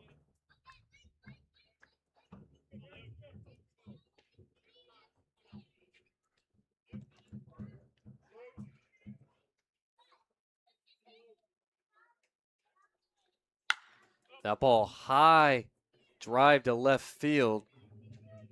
Dara ranging towards the foul line and right in front of the warning track. Has it to retire the side. A 1-2-3 inning for Tracy in relief. We head to the bottom half. Bucs still up.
Bottom of the 6th, Mulcahy Stadium, Ben Cameron along with Kaden Bessent. Well, we like to call the Matsu Miners Network, although it's just a YouTube channel. But Cooper Grace's day is done. And first call of the pin for the Miners is going to be the new guy for the Miners, Lane Stringer. Lane Stringer. Should be interesting. Love watching new guy for the first time. And dude that just got here actually last Sunday is when he arrived from University of Arkansas Fort Smith.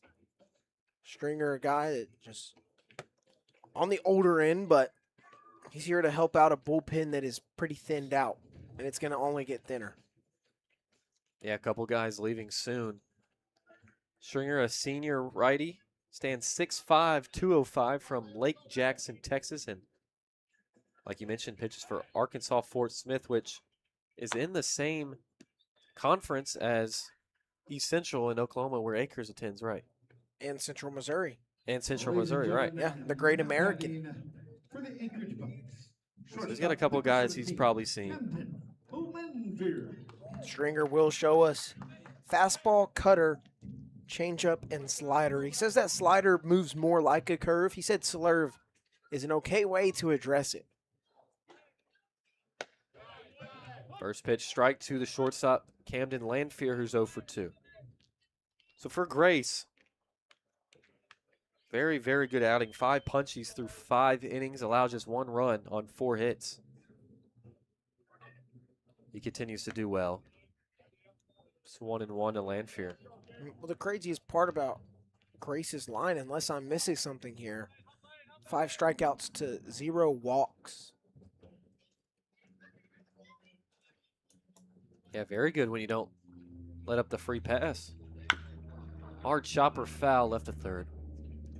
Stringer's fastball will get up to 92. Everything else, though, obviously slower. As low, he can get to as low as a 16-mile-an-hour difference. Tall righty. 1-2. Fouled off. Well, that foul ball brought to you by Alaska Restaurant Supply. Mission Landfear 0 for 2, but he's had a solid season, batting .282. Leads the team in strikeouts with 27 after his strikeout in the first. Doesn't walk too often either.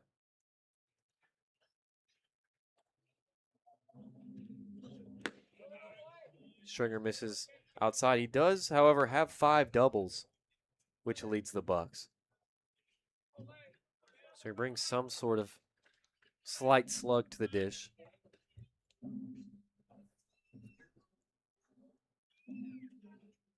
Stringer's 2-2. Line shot over to second, basically levitated above the ground and right into Toth's glove for out number 1. Hard shot, too. Way to stay right there and not freak out. Sometimes them hard liners that are low, you move your feet a little crazy on those. Yeah, you might expect it to fall a little, take a hop, but that one stays above the ground. Now here's Andrew Raymond, the right fielder, also 0 for 2. And Stringer bounces that one about 5 feet in front of home.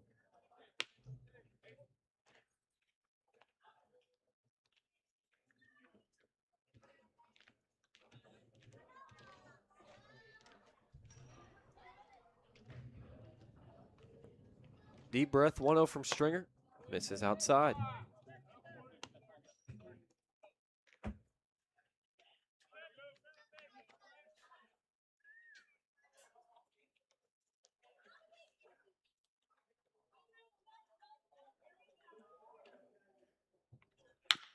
There's a chopper up the first base line, just foul, right of first.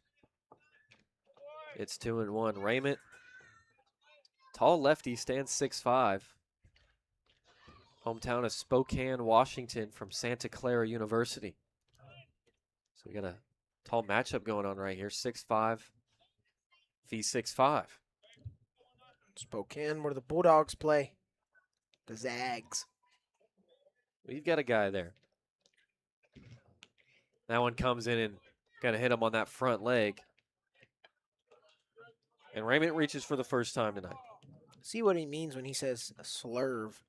It's more of a curve break. No It's a little bit batting, slower for than Bucs. the average slider, but yeah, it also Hey, has a lot of Smith. movement to it.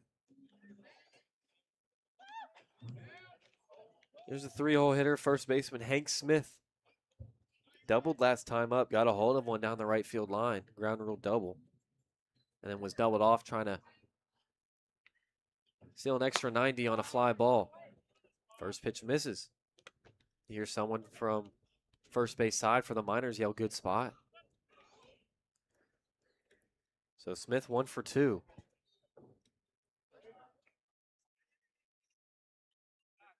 Stringer with a quick jump throw over to first, not in time. Raymond over there not getting a big lead at all.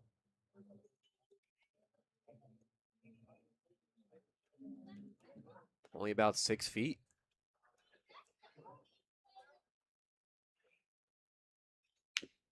Oh no, off the end of the bat, foul.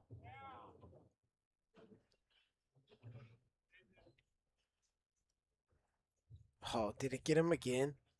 You know he's going to take a couple of seconds. Might have hit him on the thigh.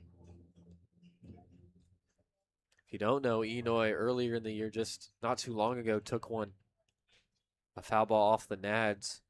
It's a week ago today. Came out. Week ago today? Yeah. Yeah. With his, maybe I'm wrong about that. It was a week ago Wednesday. Yes. A week ago today, we interviewed his dad, Matt. And on Wednesday, that home game was the one right before. Enoy back down and ready. Stringer will double take second, 1-1. There's a little looper left side. Beef going back, makes the catch over his head while backpedaling, and there's 2 away. Chop getting weak contact there from Stringer. Don't want to let anything happen with this base runner. Number 15, Tyler. Talking about a one-run game right here. Trying to make sure you can get the job done and finish this up. Give your guys the best opportunity. 2 away. Here's Tyler Denton, the catcher, who's 0 for 2. 2 flyouts to center field. And speaking of Matt Enoy, still have some of those gummies left. I've been trying to keep them as long as possible. Let me get one. So 1-1 to Denton, who has gotten good wood twice, but Speedy Acres able to get under it both times out in center. Stringer's 0-1. Inside.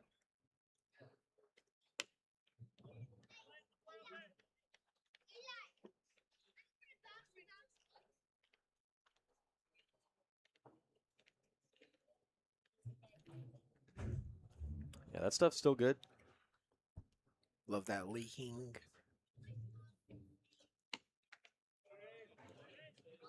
It's 2-1. That one way wide.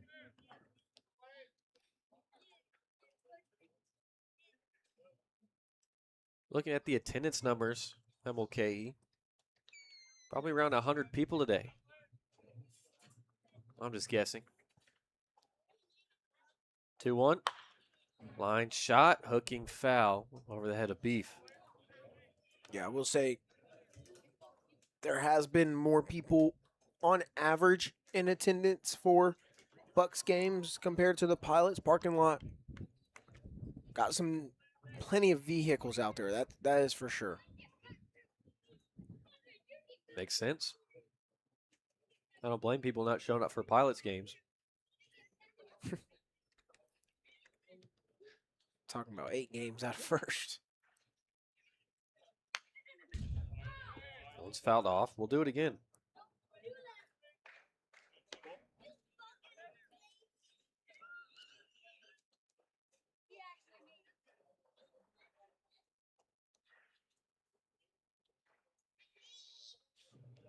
Denton 4 doubles on the year, second on the team just behind Lanphier. Team leader in average for qualified hitters at 350. Fouls that one off. A lot of foul balls to this inning. It's a good fight, too.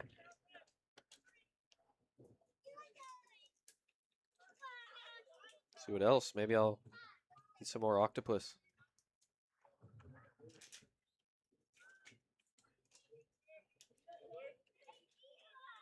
Is it stale yet? No. 2-2. In the dirt. We'll go full.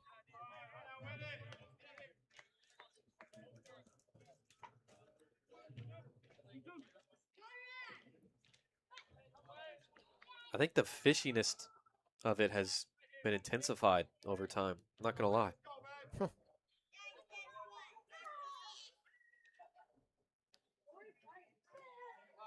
Runner on the move. 3-2 is going to come and hit Denton right on the hip. And 2 hit batters now this inning from Stringer in his first appearance as a minor. That's an AB that he's got to win right there. He had a tough battle with Denton. He fouled off some pitches. You got to go strike that guy out. You can't let him win that. Now batting for the Terwilliger knows it too. pitcher, number 33. Yeah, Terwilliger will come out, have a talk. You mentioned so many times that Terwilliger usually successful in his mound visits. Only ever seen once where a guy he's talked to out on the bump not succeed right after his visit. And I'm not lying.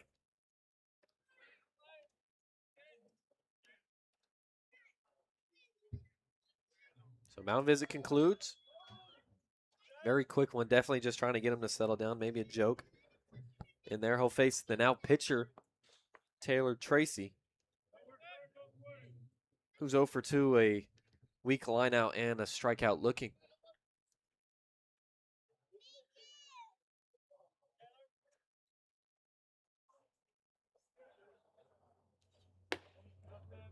First pitch just misses.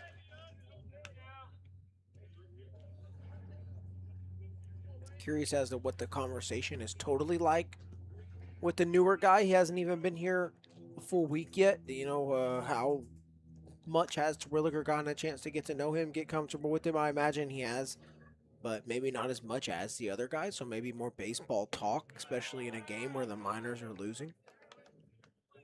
He got that cutter for a strike there. And the way the offense has been hitting, they've only struck out 4 times in 6, but just a lot of routine outs so far today. Big swing and a miss from the big righty. I know Tracy had a 1-2-3 inning, but maybe when he goes back out there, might be able to hit off of him, just like what they needed last night. Saw Tracy did start a game against the Miners, so he can throw a lot of pitches. So if he's doing well, definitely expect him to go the full second half of the game. Wave and a miss. Stringer strands 2 with a punchy to retire the side. And we head to the back third. Miners looking to get on the board.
Now batting for the Matsu Miners, right fielder number 9, Jackson. We've hit the back third, East Anchorage, Mulcahy Stadium.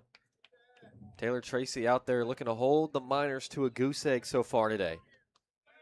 It'll be Babcock leading things off, Millar following suit, and Toth in the hole.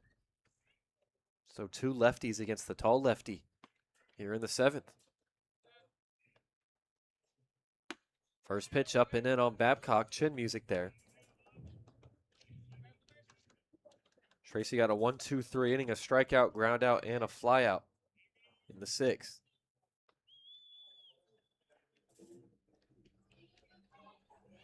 Miller over at third in, even with the bag. It's 2-0 to Babcock.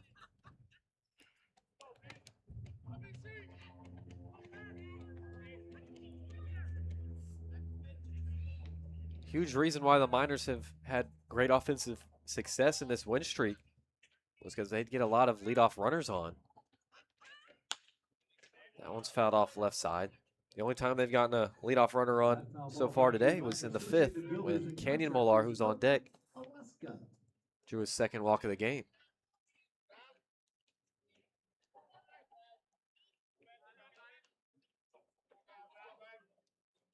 Since then, or other than that, I mean, the 2 other walks and single have all come with 2 outs. Much easier to strand them, of course.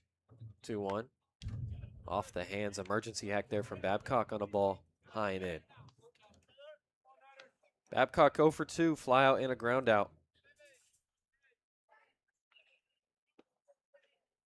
Trying to get the offense rolling here in the back third, which is where it came alive last night. They were down 2-1. They were able to get things going. 1-7-2. There's a high chopper down the third base line. Going to be a tough play. Miller charging his throw. Not in time. Infield single for Babcock, and just the 2nd hit for the Miners tonight. Good hustle down the line. That's a hard 90 if I've ever seen it. You got to get something going. Got to get guys on base. If it's a swing and bunt for an infield single, you take it. There's the guy who's been on base twice. 0 for 0, 2 walks, and a stolen bag.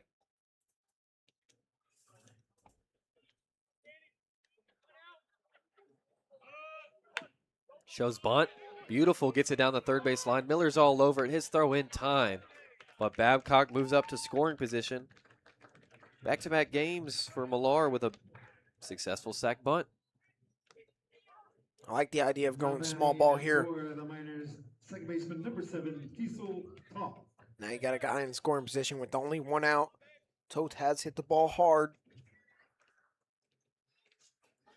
Toth a backwards K and a hard flyout last time up.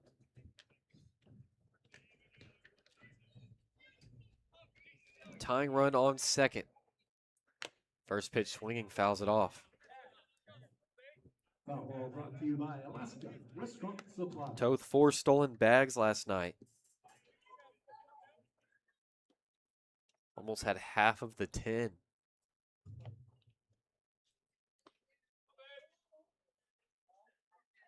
But reached 3 times, single and 2 walks. It's Tracy with a long look at 2nd. Misses upstairs. Good job being patient, too, by Diesel right here. You don't want to give them a free out the way that you've earned a guy on base, and then you've moved him over with the bunt successfully. You've played complimentary baseball up to this point. Don't go chasing out of the zone. Don't give Tracy any help. Misses upstairs again. 2-1. Everything high for Tracy this at-bat. Somebody needs to get him a bucket. He's throwing up. That is a good one, I'll admit. Tracy's 2-1. Off the hands, dribbler over to first. Smith will take it himself, 3 unassisted, and Babcock moves up to third, 2 away. Yeah, that's not what you're wanting. Now Obviously, batting right? for the Matsu Miners, catcher number 22. Just weak contact from Toth. Ball got in on him. Tracy has got good velocity, and that can't happen to you. Here's Hazen Enoy. Tying run 90 feet away, 2 outs. He's had plenty of clutch situations this summer so far. Check swing on the first pitch, fouls it off.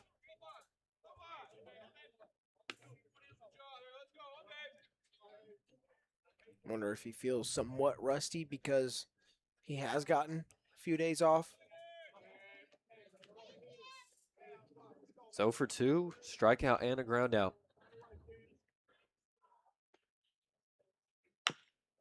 So chopper back to the mound. Tracy gloves it easily and a soft throw over to first, almost wide, but Smith able to stretch out and make the play to strand a runner on third. And we're going to stretch here in East Anchorage. Bucs still up 1-0. All right.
New pitcher for the Miners. It's the right-hander Brady Clark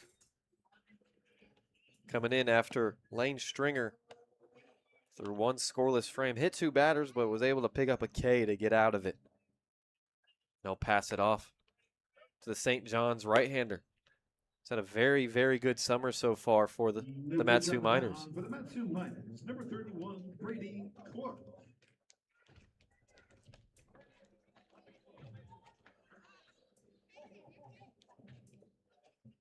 Clark, the redshirt sophomore, Now stands batting 6'2", for the 210 Anchorage from Bucs.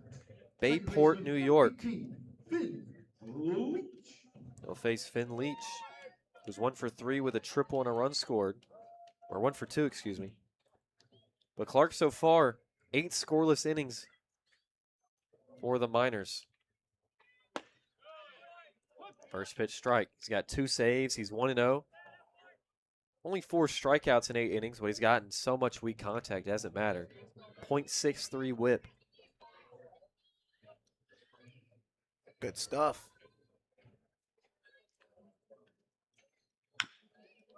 There's a weak chopper up the line. Canyon Millar taking himself. There's that weak contact, 3 unassisted to lead off the bottom of the 7th. Yeah, Clark's been phenomenal over the course of the summer. Now He batting actually for started the sitting Anchorage on Bucs, left our fielder, bus as of Brady actually last night Clark. because he had no choice. We were down 1 van. Everything's okay, though. No one's injured. All right, don't freak out. Clark, pretty funny dude, though. Can't lie. Here's Ryan Dara. He is. He's a goober. First pitch strike to Dara, who's 2 for 2. RBI single. Only RBI today. Another single last time up and a stolen base. Quickly 0-2. Brady's one of those dudes that are just so unserious. Like, I have no doubt that he's probably, like, really smart when it comes to, like, textbooks and all that stuff. But he's so unserious you would never know it. That ball ripped into left center. Akers, will he get there? He will not. Going to take a high bounce in front of him. Dara trying to stretch into 2. Relay throw in time. What a play out there. Akers to Park and a short throw to Toth covering second. And Dara struck down, trying to take an extra 90 feet there. Good job and well done on the relay. Akers does a good job of not just coasting on that play, getting it in quickly. And that was a tough play to go on the run for Akers going towards left field, get it to Park, Park to turn over, get it to Toth, and then Toth had to turn his body all the way from facing the outfield to back behind him. So now, even with the one out hit, there's two away. Here's Hayden Miller, who's 0 for 2, two punchies, both against Cooper Grace. Clark gets ahead 0-1 yet again. All three batters so far. And last time out for Clark, July 5th, against these Anchorage Bucs in that 7-4, went through a perfect frame, struck out one. He misses inside, and Miller's going to start taking off the elbow guard by himself, and it's not called until after. Yeah, it looks like it had some influence to it, right? That was definitely. So it skims him. There's no call from the home plate umpire, and then once he starts taking off the gear for about a second, then it's finally called. So Miller reaches for the first time tonight. That's ridiculous.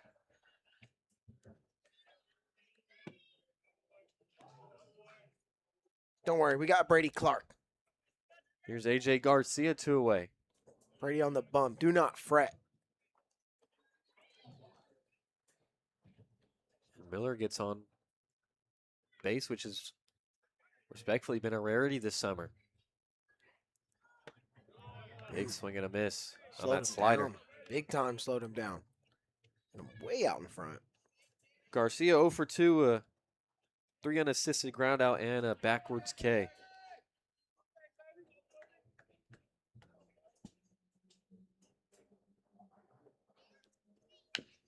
How's that one off? Another 2-strike count.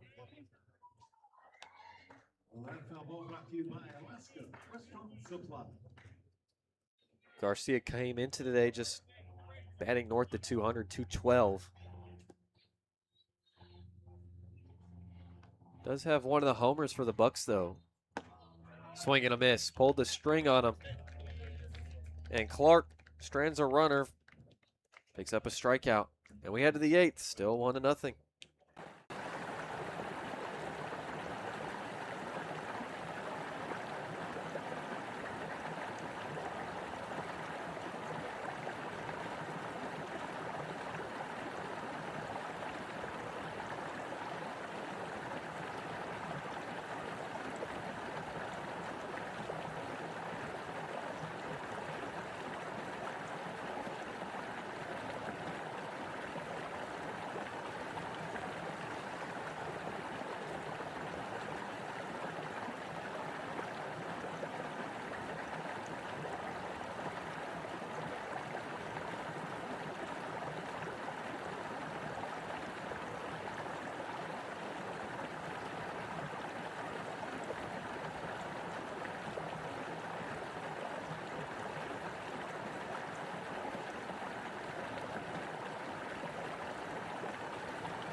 We've hit the 8th, just under the 2-hour mark here in Anchorage. Miners down to their final 6 outs, down a run. At risk of getting shut out for the second time this season, which was against the Bucs. Just a bit ago, they lost 6-0 in a game that Evan Stratton started. First pitch to Tyler Akers is a strike.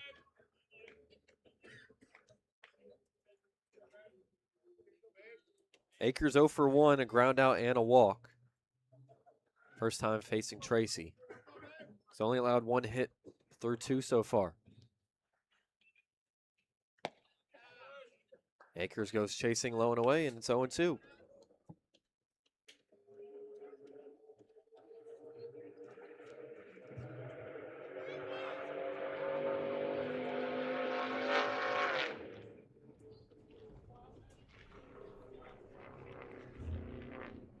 Tracy from the windup. Misses upstairs with that mid-90s fastball. You hold it there any longer, it doesn't make it a strike. But For the Miners, I know they're struggling today with 2 hits. But they had gotten that team average all the way up to 230 when it was just above 200 not too long ago. 1-2 way upstairs. saw this happen back last inning against Toth. A couple heaters upstairs from Tracy, and then he went on a pitch inside that Toth was late on, hit it off the hand. See if he goes similar approach to Akers here. Lefty on lefty, and Tracy, third base side of the rubber, kicks and deals. Hard shot over to second. Sliding deflection from Leach. Not going to have a play. An infield single for Akers to lead off the 8th. Just the 3rd hit for the Miners. All right, I'll say it again. There you go. You got somebody on base. Doesn't matter how it happens now. Do something with it. They've been so good over the last 4-game stretch of coming through with guys on base. I don't think anybody better in this spot than Will Godfrey, just the way that he has been over the stretch, too. It feels like he's due today. So Akers now 1 for 2 on base for the 2nd time. That one misses low and away, and Denton, the catcher, looking towards the Bucs dugout as Beef stepped in. I'm sure that had to do actually with Akers. 8 stolen bags now, tied for 2nd in the ABL with teammate Matthew Blind, and just behind teammate Austin Park with 10. Akers takes off. The one roped left field, but gonna get out of play. Love the idea of hit and run there, though, because it's pretty hard to execute, but if it does happen and that ball is not just hit directly to anybody in the outfield, and say it does get through, Akers scores. Without a doubt. See if Akers takes off here. Saw that first pitch, he jumped back to first thinking Tracy was gonna have the leg kick and go over to first. Tracy look at him for the 3rd time. Akers doesn't go. There's strike 2. Slider dropped in there. Godfrey 0 for 3. Hard fly out, a line out, and a ground out. He's put wood on ball pretty well, just right at the Bucs.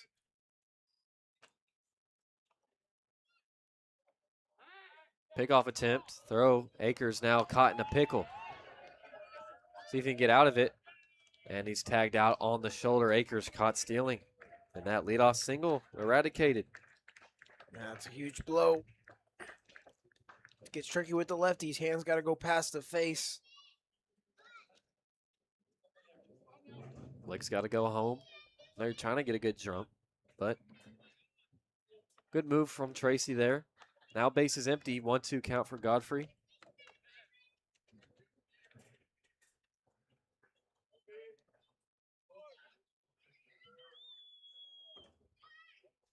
Tracy now from the windup. Ball slicing foul.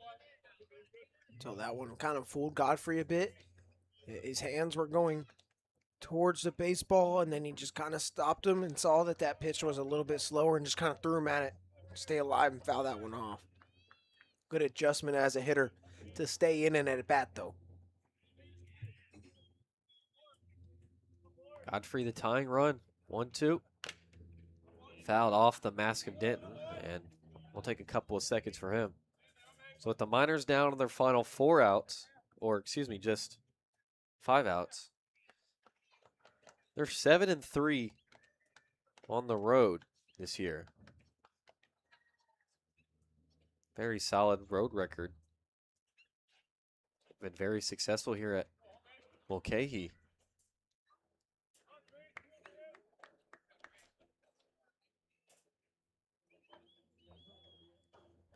And for the Bucs, they're just 5-6 at home, while being 6-3 on the road.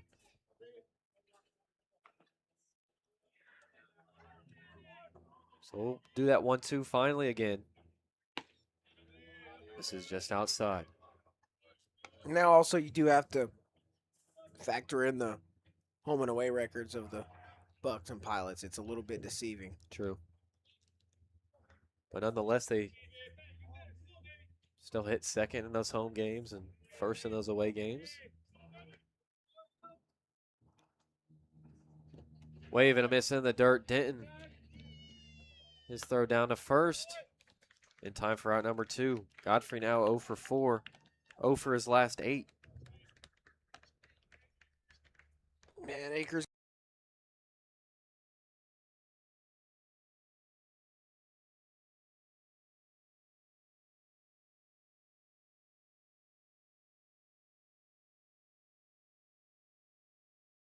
Will dig in with 2 away.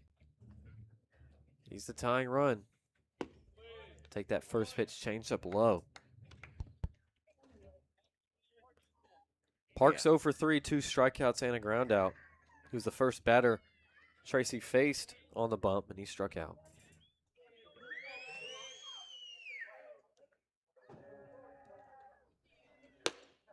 Wave and a miss.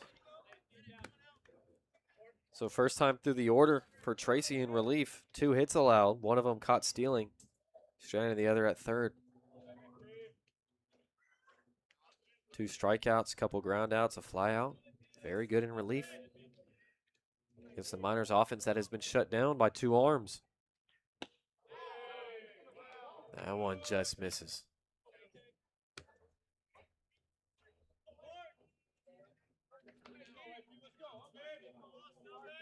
Looks like our screen might be frozen right now. I apologize for that. We're going to flip it over to radio real quick just in case if you're not getting the feed on your end. Tracy from the windup, 2-1. Misses low, 3-1 now to Park. Infield straight away for the Bucs. Outfield doing the same. Park, the ABL leader in batting average, still hitless. See if you can do anything or something with 2 outs. So it's been tough all day, but good guy to get something going right here. 3-1 was outside, could have been ball 4, and looked like a 2-seam from Tracy that Park goes chasing it. A lot of late movement on that one. Hand side for the lefty.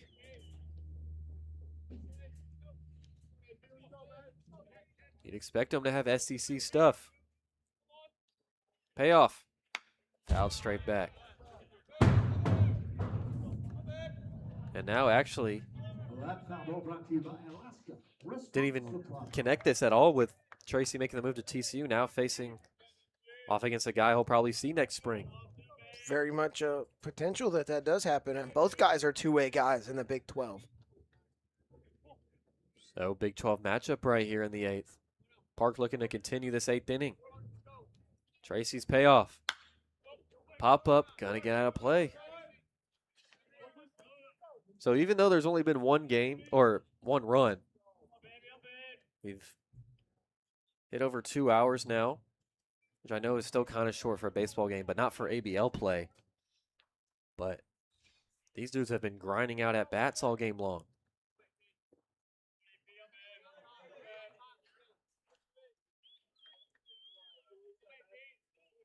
Glove in front of his face. We're going to do a 3-2 again from Tracy. Wave and a miss. Fastball by him. Tracy's pumped.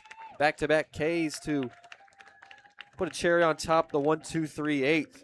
He's through 3 scoreless in relief, and we'll have the bottom of the 8th. Bucs looking for some insurance.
Bottom of the 8th.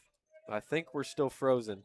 Ladies and gentlemen, now batting. So I apologize. Let us Shortstop, know number 17, Kaden if that's the case. Bessent. I think it is. But Brady Clark back out there for another inning of work. We'll face 1, 2, 3 of the Bucs order. Here's Camden Lanphier. First pitch strike.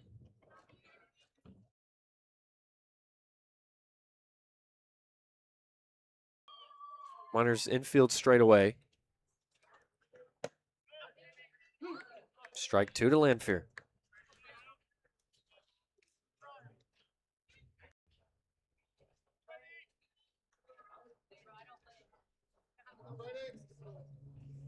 Oh, 2 after the wave and miss from Lanphier, who's 0 for 3.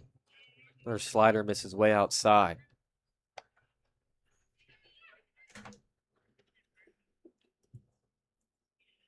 So for Clark in his first inning of work, allowed a single to Dara, but he got thrown out trying to stretch it into a double, hit a batter, and then struck out A.J. Garcia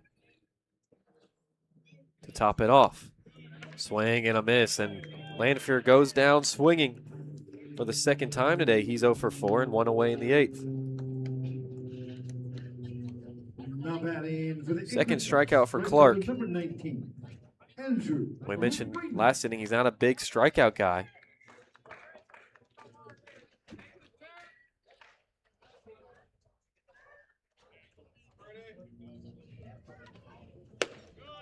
Here's Andrew Raymond. First pitch in there for a strike.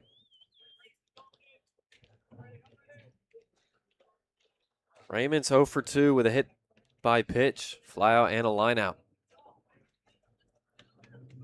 Bucs looking for some insurance. That one gets away from Clark outside.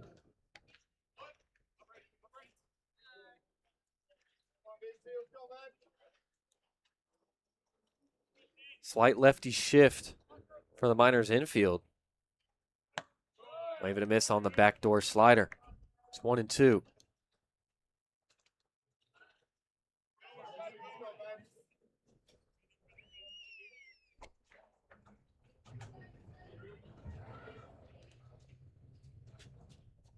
Clark comes set. It is 1-2. Fastball misses high and away.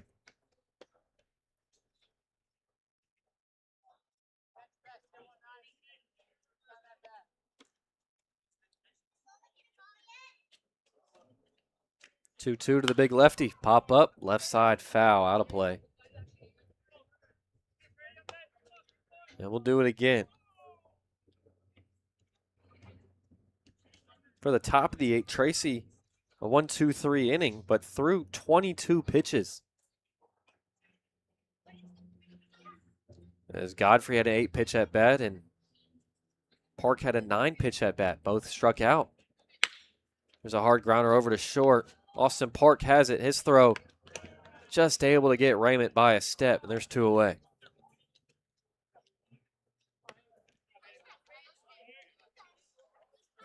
So Hank Smith will dig in. The first baseman is 1 for 3 with a double.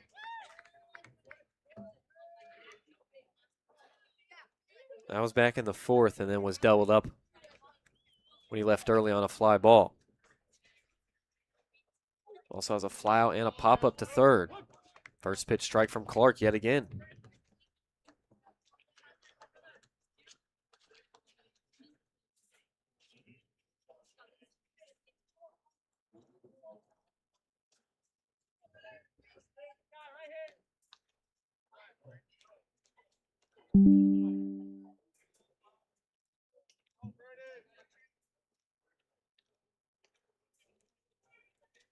First pitch from Clark. Line shot over the head of Beef into the left field corner. That's going to score that extra insurance run. And back-to-back 2-out doubles from Smith and Denton make it 2-0. So Denton jumps on the first pitch from Clark there, who's been throwing a lot of first pitch strikes and makes him pay. That'll be Taylor Tracy. Pitcher number 33, Taylor Tracy.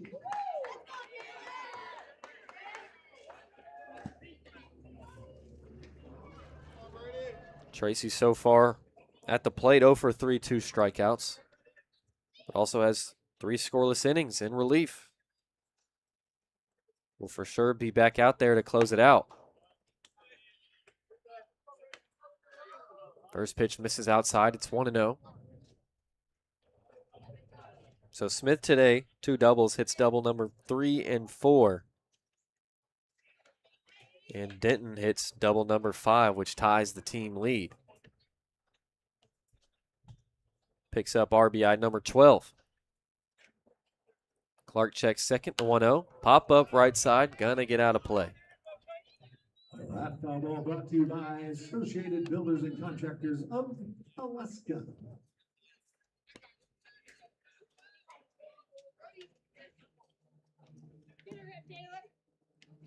Wind blowing slightly out to left field, as per usual here at Mulcahy.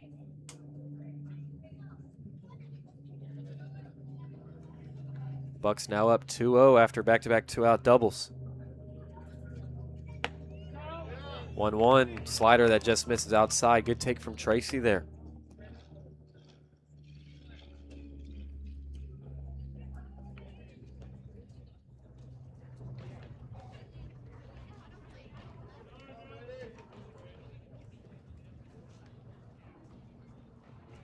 Clark from the middle of the rubber. 2-1s, fouled straight back. Count goes to 2-2. Due up in the 9th. For the Miners now down 2-0 for now. Pearson, Hughes, and Babcock 3, 4, 5.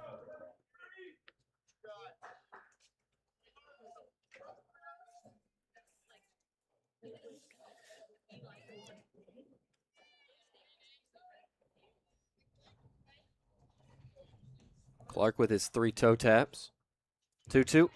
Wave and a miss. Went chasing low and away in the dirt. And Tracy strikes out to in the 8th, but the Bucs plate one more. Go up 2-0 as we head to the 9th.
Top of the 9th, Miners down to their final 3 outs. At risk of being shut out for the 2nd time in. Nope, we're still frozen, I believe. So we apologize for the technical difficulties. Pearson will lead off. Looking to get something going. Pearson's 0 for 3. 2 ground outs to second and a pop-up. Taylor Tracy, 3 scoreless innings so far, and the Bucs able to score the first runs against Brady Clark this season. In his 10th inning of work, he went 9 2/3 scoreless to start the summer. You know, it's funny. We only have any sort of technical difficulties when we're in Anchorage. I think this place is just cursed.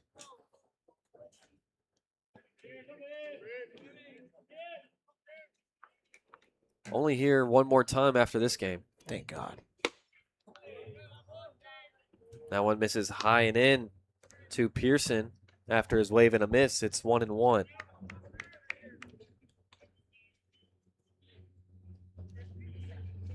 Second time for Pearson facing Tracy. Grounded out to second. That one also misses in. But back-to-back innings in the 7th and 8th. But the Miners had a leadoff single. Their second and third hits of the game, and one was stranded, one caught stealing, not able to take advantage. Now that extra run that the Bucs played it in the 8th probably feels like a lot. 2-1's a wave and a miss from Pearson, 2-2. High fastball right there from the tall lefty.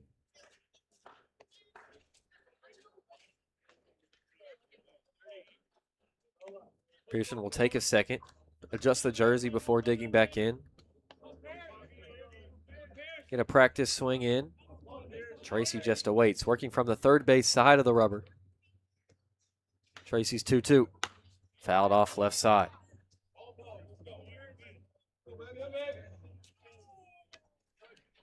Pearson putting up a good fight. Miners have been able to get guys on. That is far from the problem. Doing stuff with runners on. That's the problem. Hasn't been an issue the last 4 games. Bucs 3 outs away from ending the Miners' 4-game win streak. This one lined into right center, and it's going to get down in front of Garcia. Another leadoff single for the Miners. 3 straight here in the back third. And that brings the tying run to the plate. Pearson now 1 for 4. Miners left fielder, number 46, Luke Hughes. One pitch, one at bat at a time. Here's Luke Hughes, the left fielder. 1 for 3, singled back in the 4th. And a game-tying homer last night in the 7th, and it was a moonshot. Takes a first pitch strike, high and away corner, paint there from the lefty. I want to try something.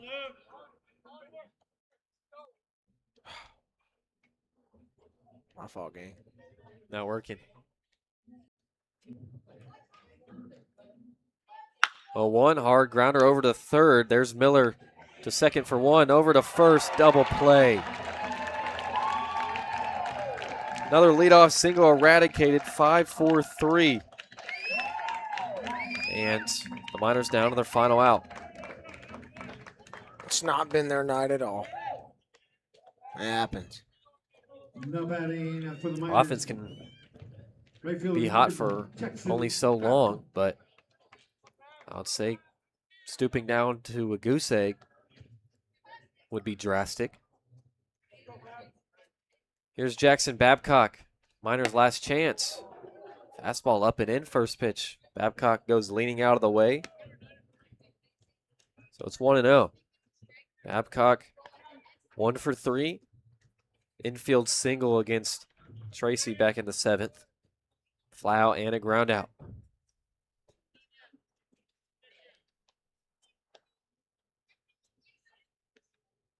Lefty on lefty here. That one spiked from Tracy.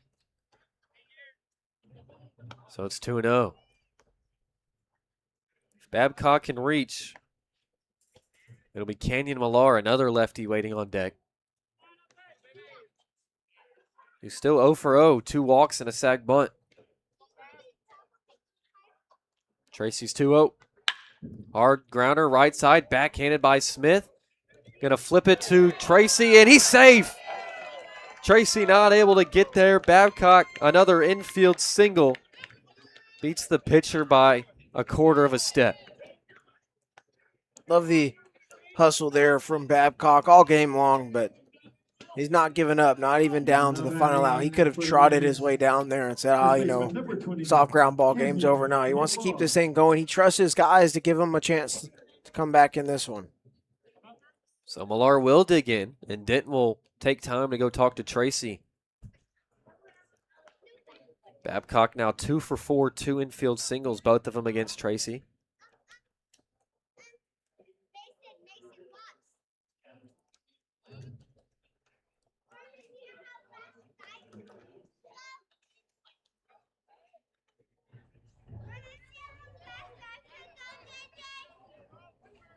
And the mound visit taking so long, the home plate umpire is going to walk out there himself. Denton was just swiping the rubber with his foot. Kind of just looking around, buying Tracy time, I guess, after he hustled over to first. Maybe short of breath, possibly.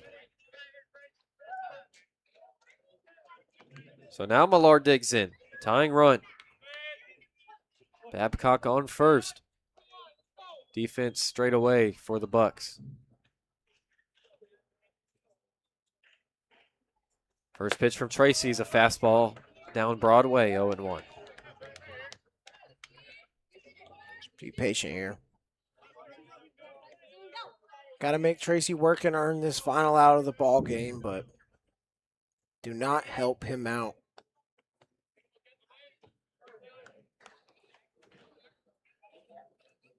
Tracy set 0-1. Wave and a miss, 0-2. Millar up against the ropes on a curveball.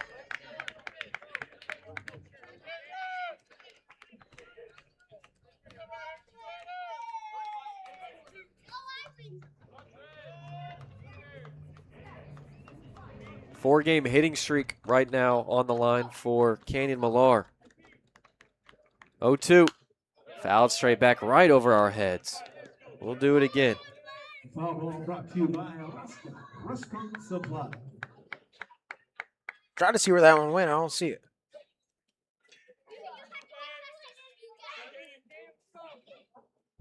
Someone in the apartments behind us will get a souvenir. We'll do the 0-2 again. Tracy set. We'll check first. 0-2. Called strike three. Fastball on the outer third. And the Miners are shut out just for the second time this summer, both against the Bucs. They lose a close one, 2-0. Miners 0 runs on 5 hits, no errors. The Bucs 2 runs on 7 hits, no errors. Bucs snap the Miners' 4-game winning streak right before they head to the Kenai Peninsula for a 4-game stretch. Two teams at the top of the ABL going at it for 4 games in a row. We'll see how that one works out. Should be a fun 4 straight days of baseball, and with this long road stretch just now getting to the point where we're about to hit the halfway mark of it. Just got to come together and don't let one loss phase you. Remember, you just won 4. You just put up a bunch of runs over those games. You got everything that you need. 1 run or 1 game means nothing. So the Bucs now even with the Miners in the standings after tonight. The Miners now 11-8. The Bucs improved to 12-9. Both just a half game back of the Peninsula Oilers. So from Ben Cameron and Kaden Bessent, I'll have a good night, everybody.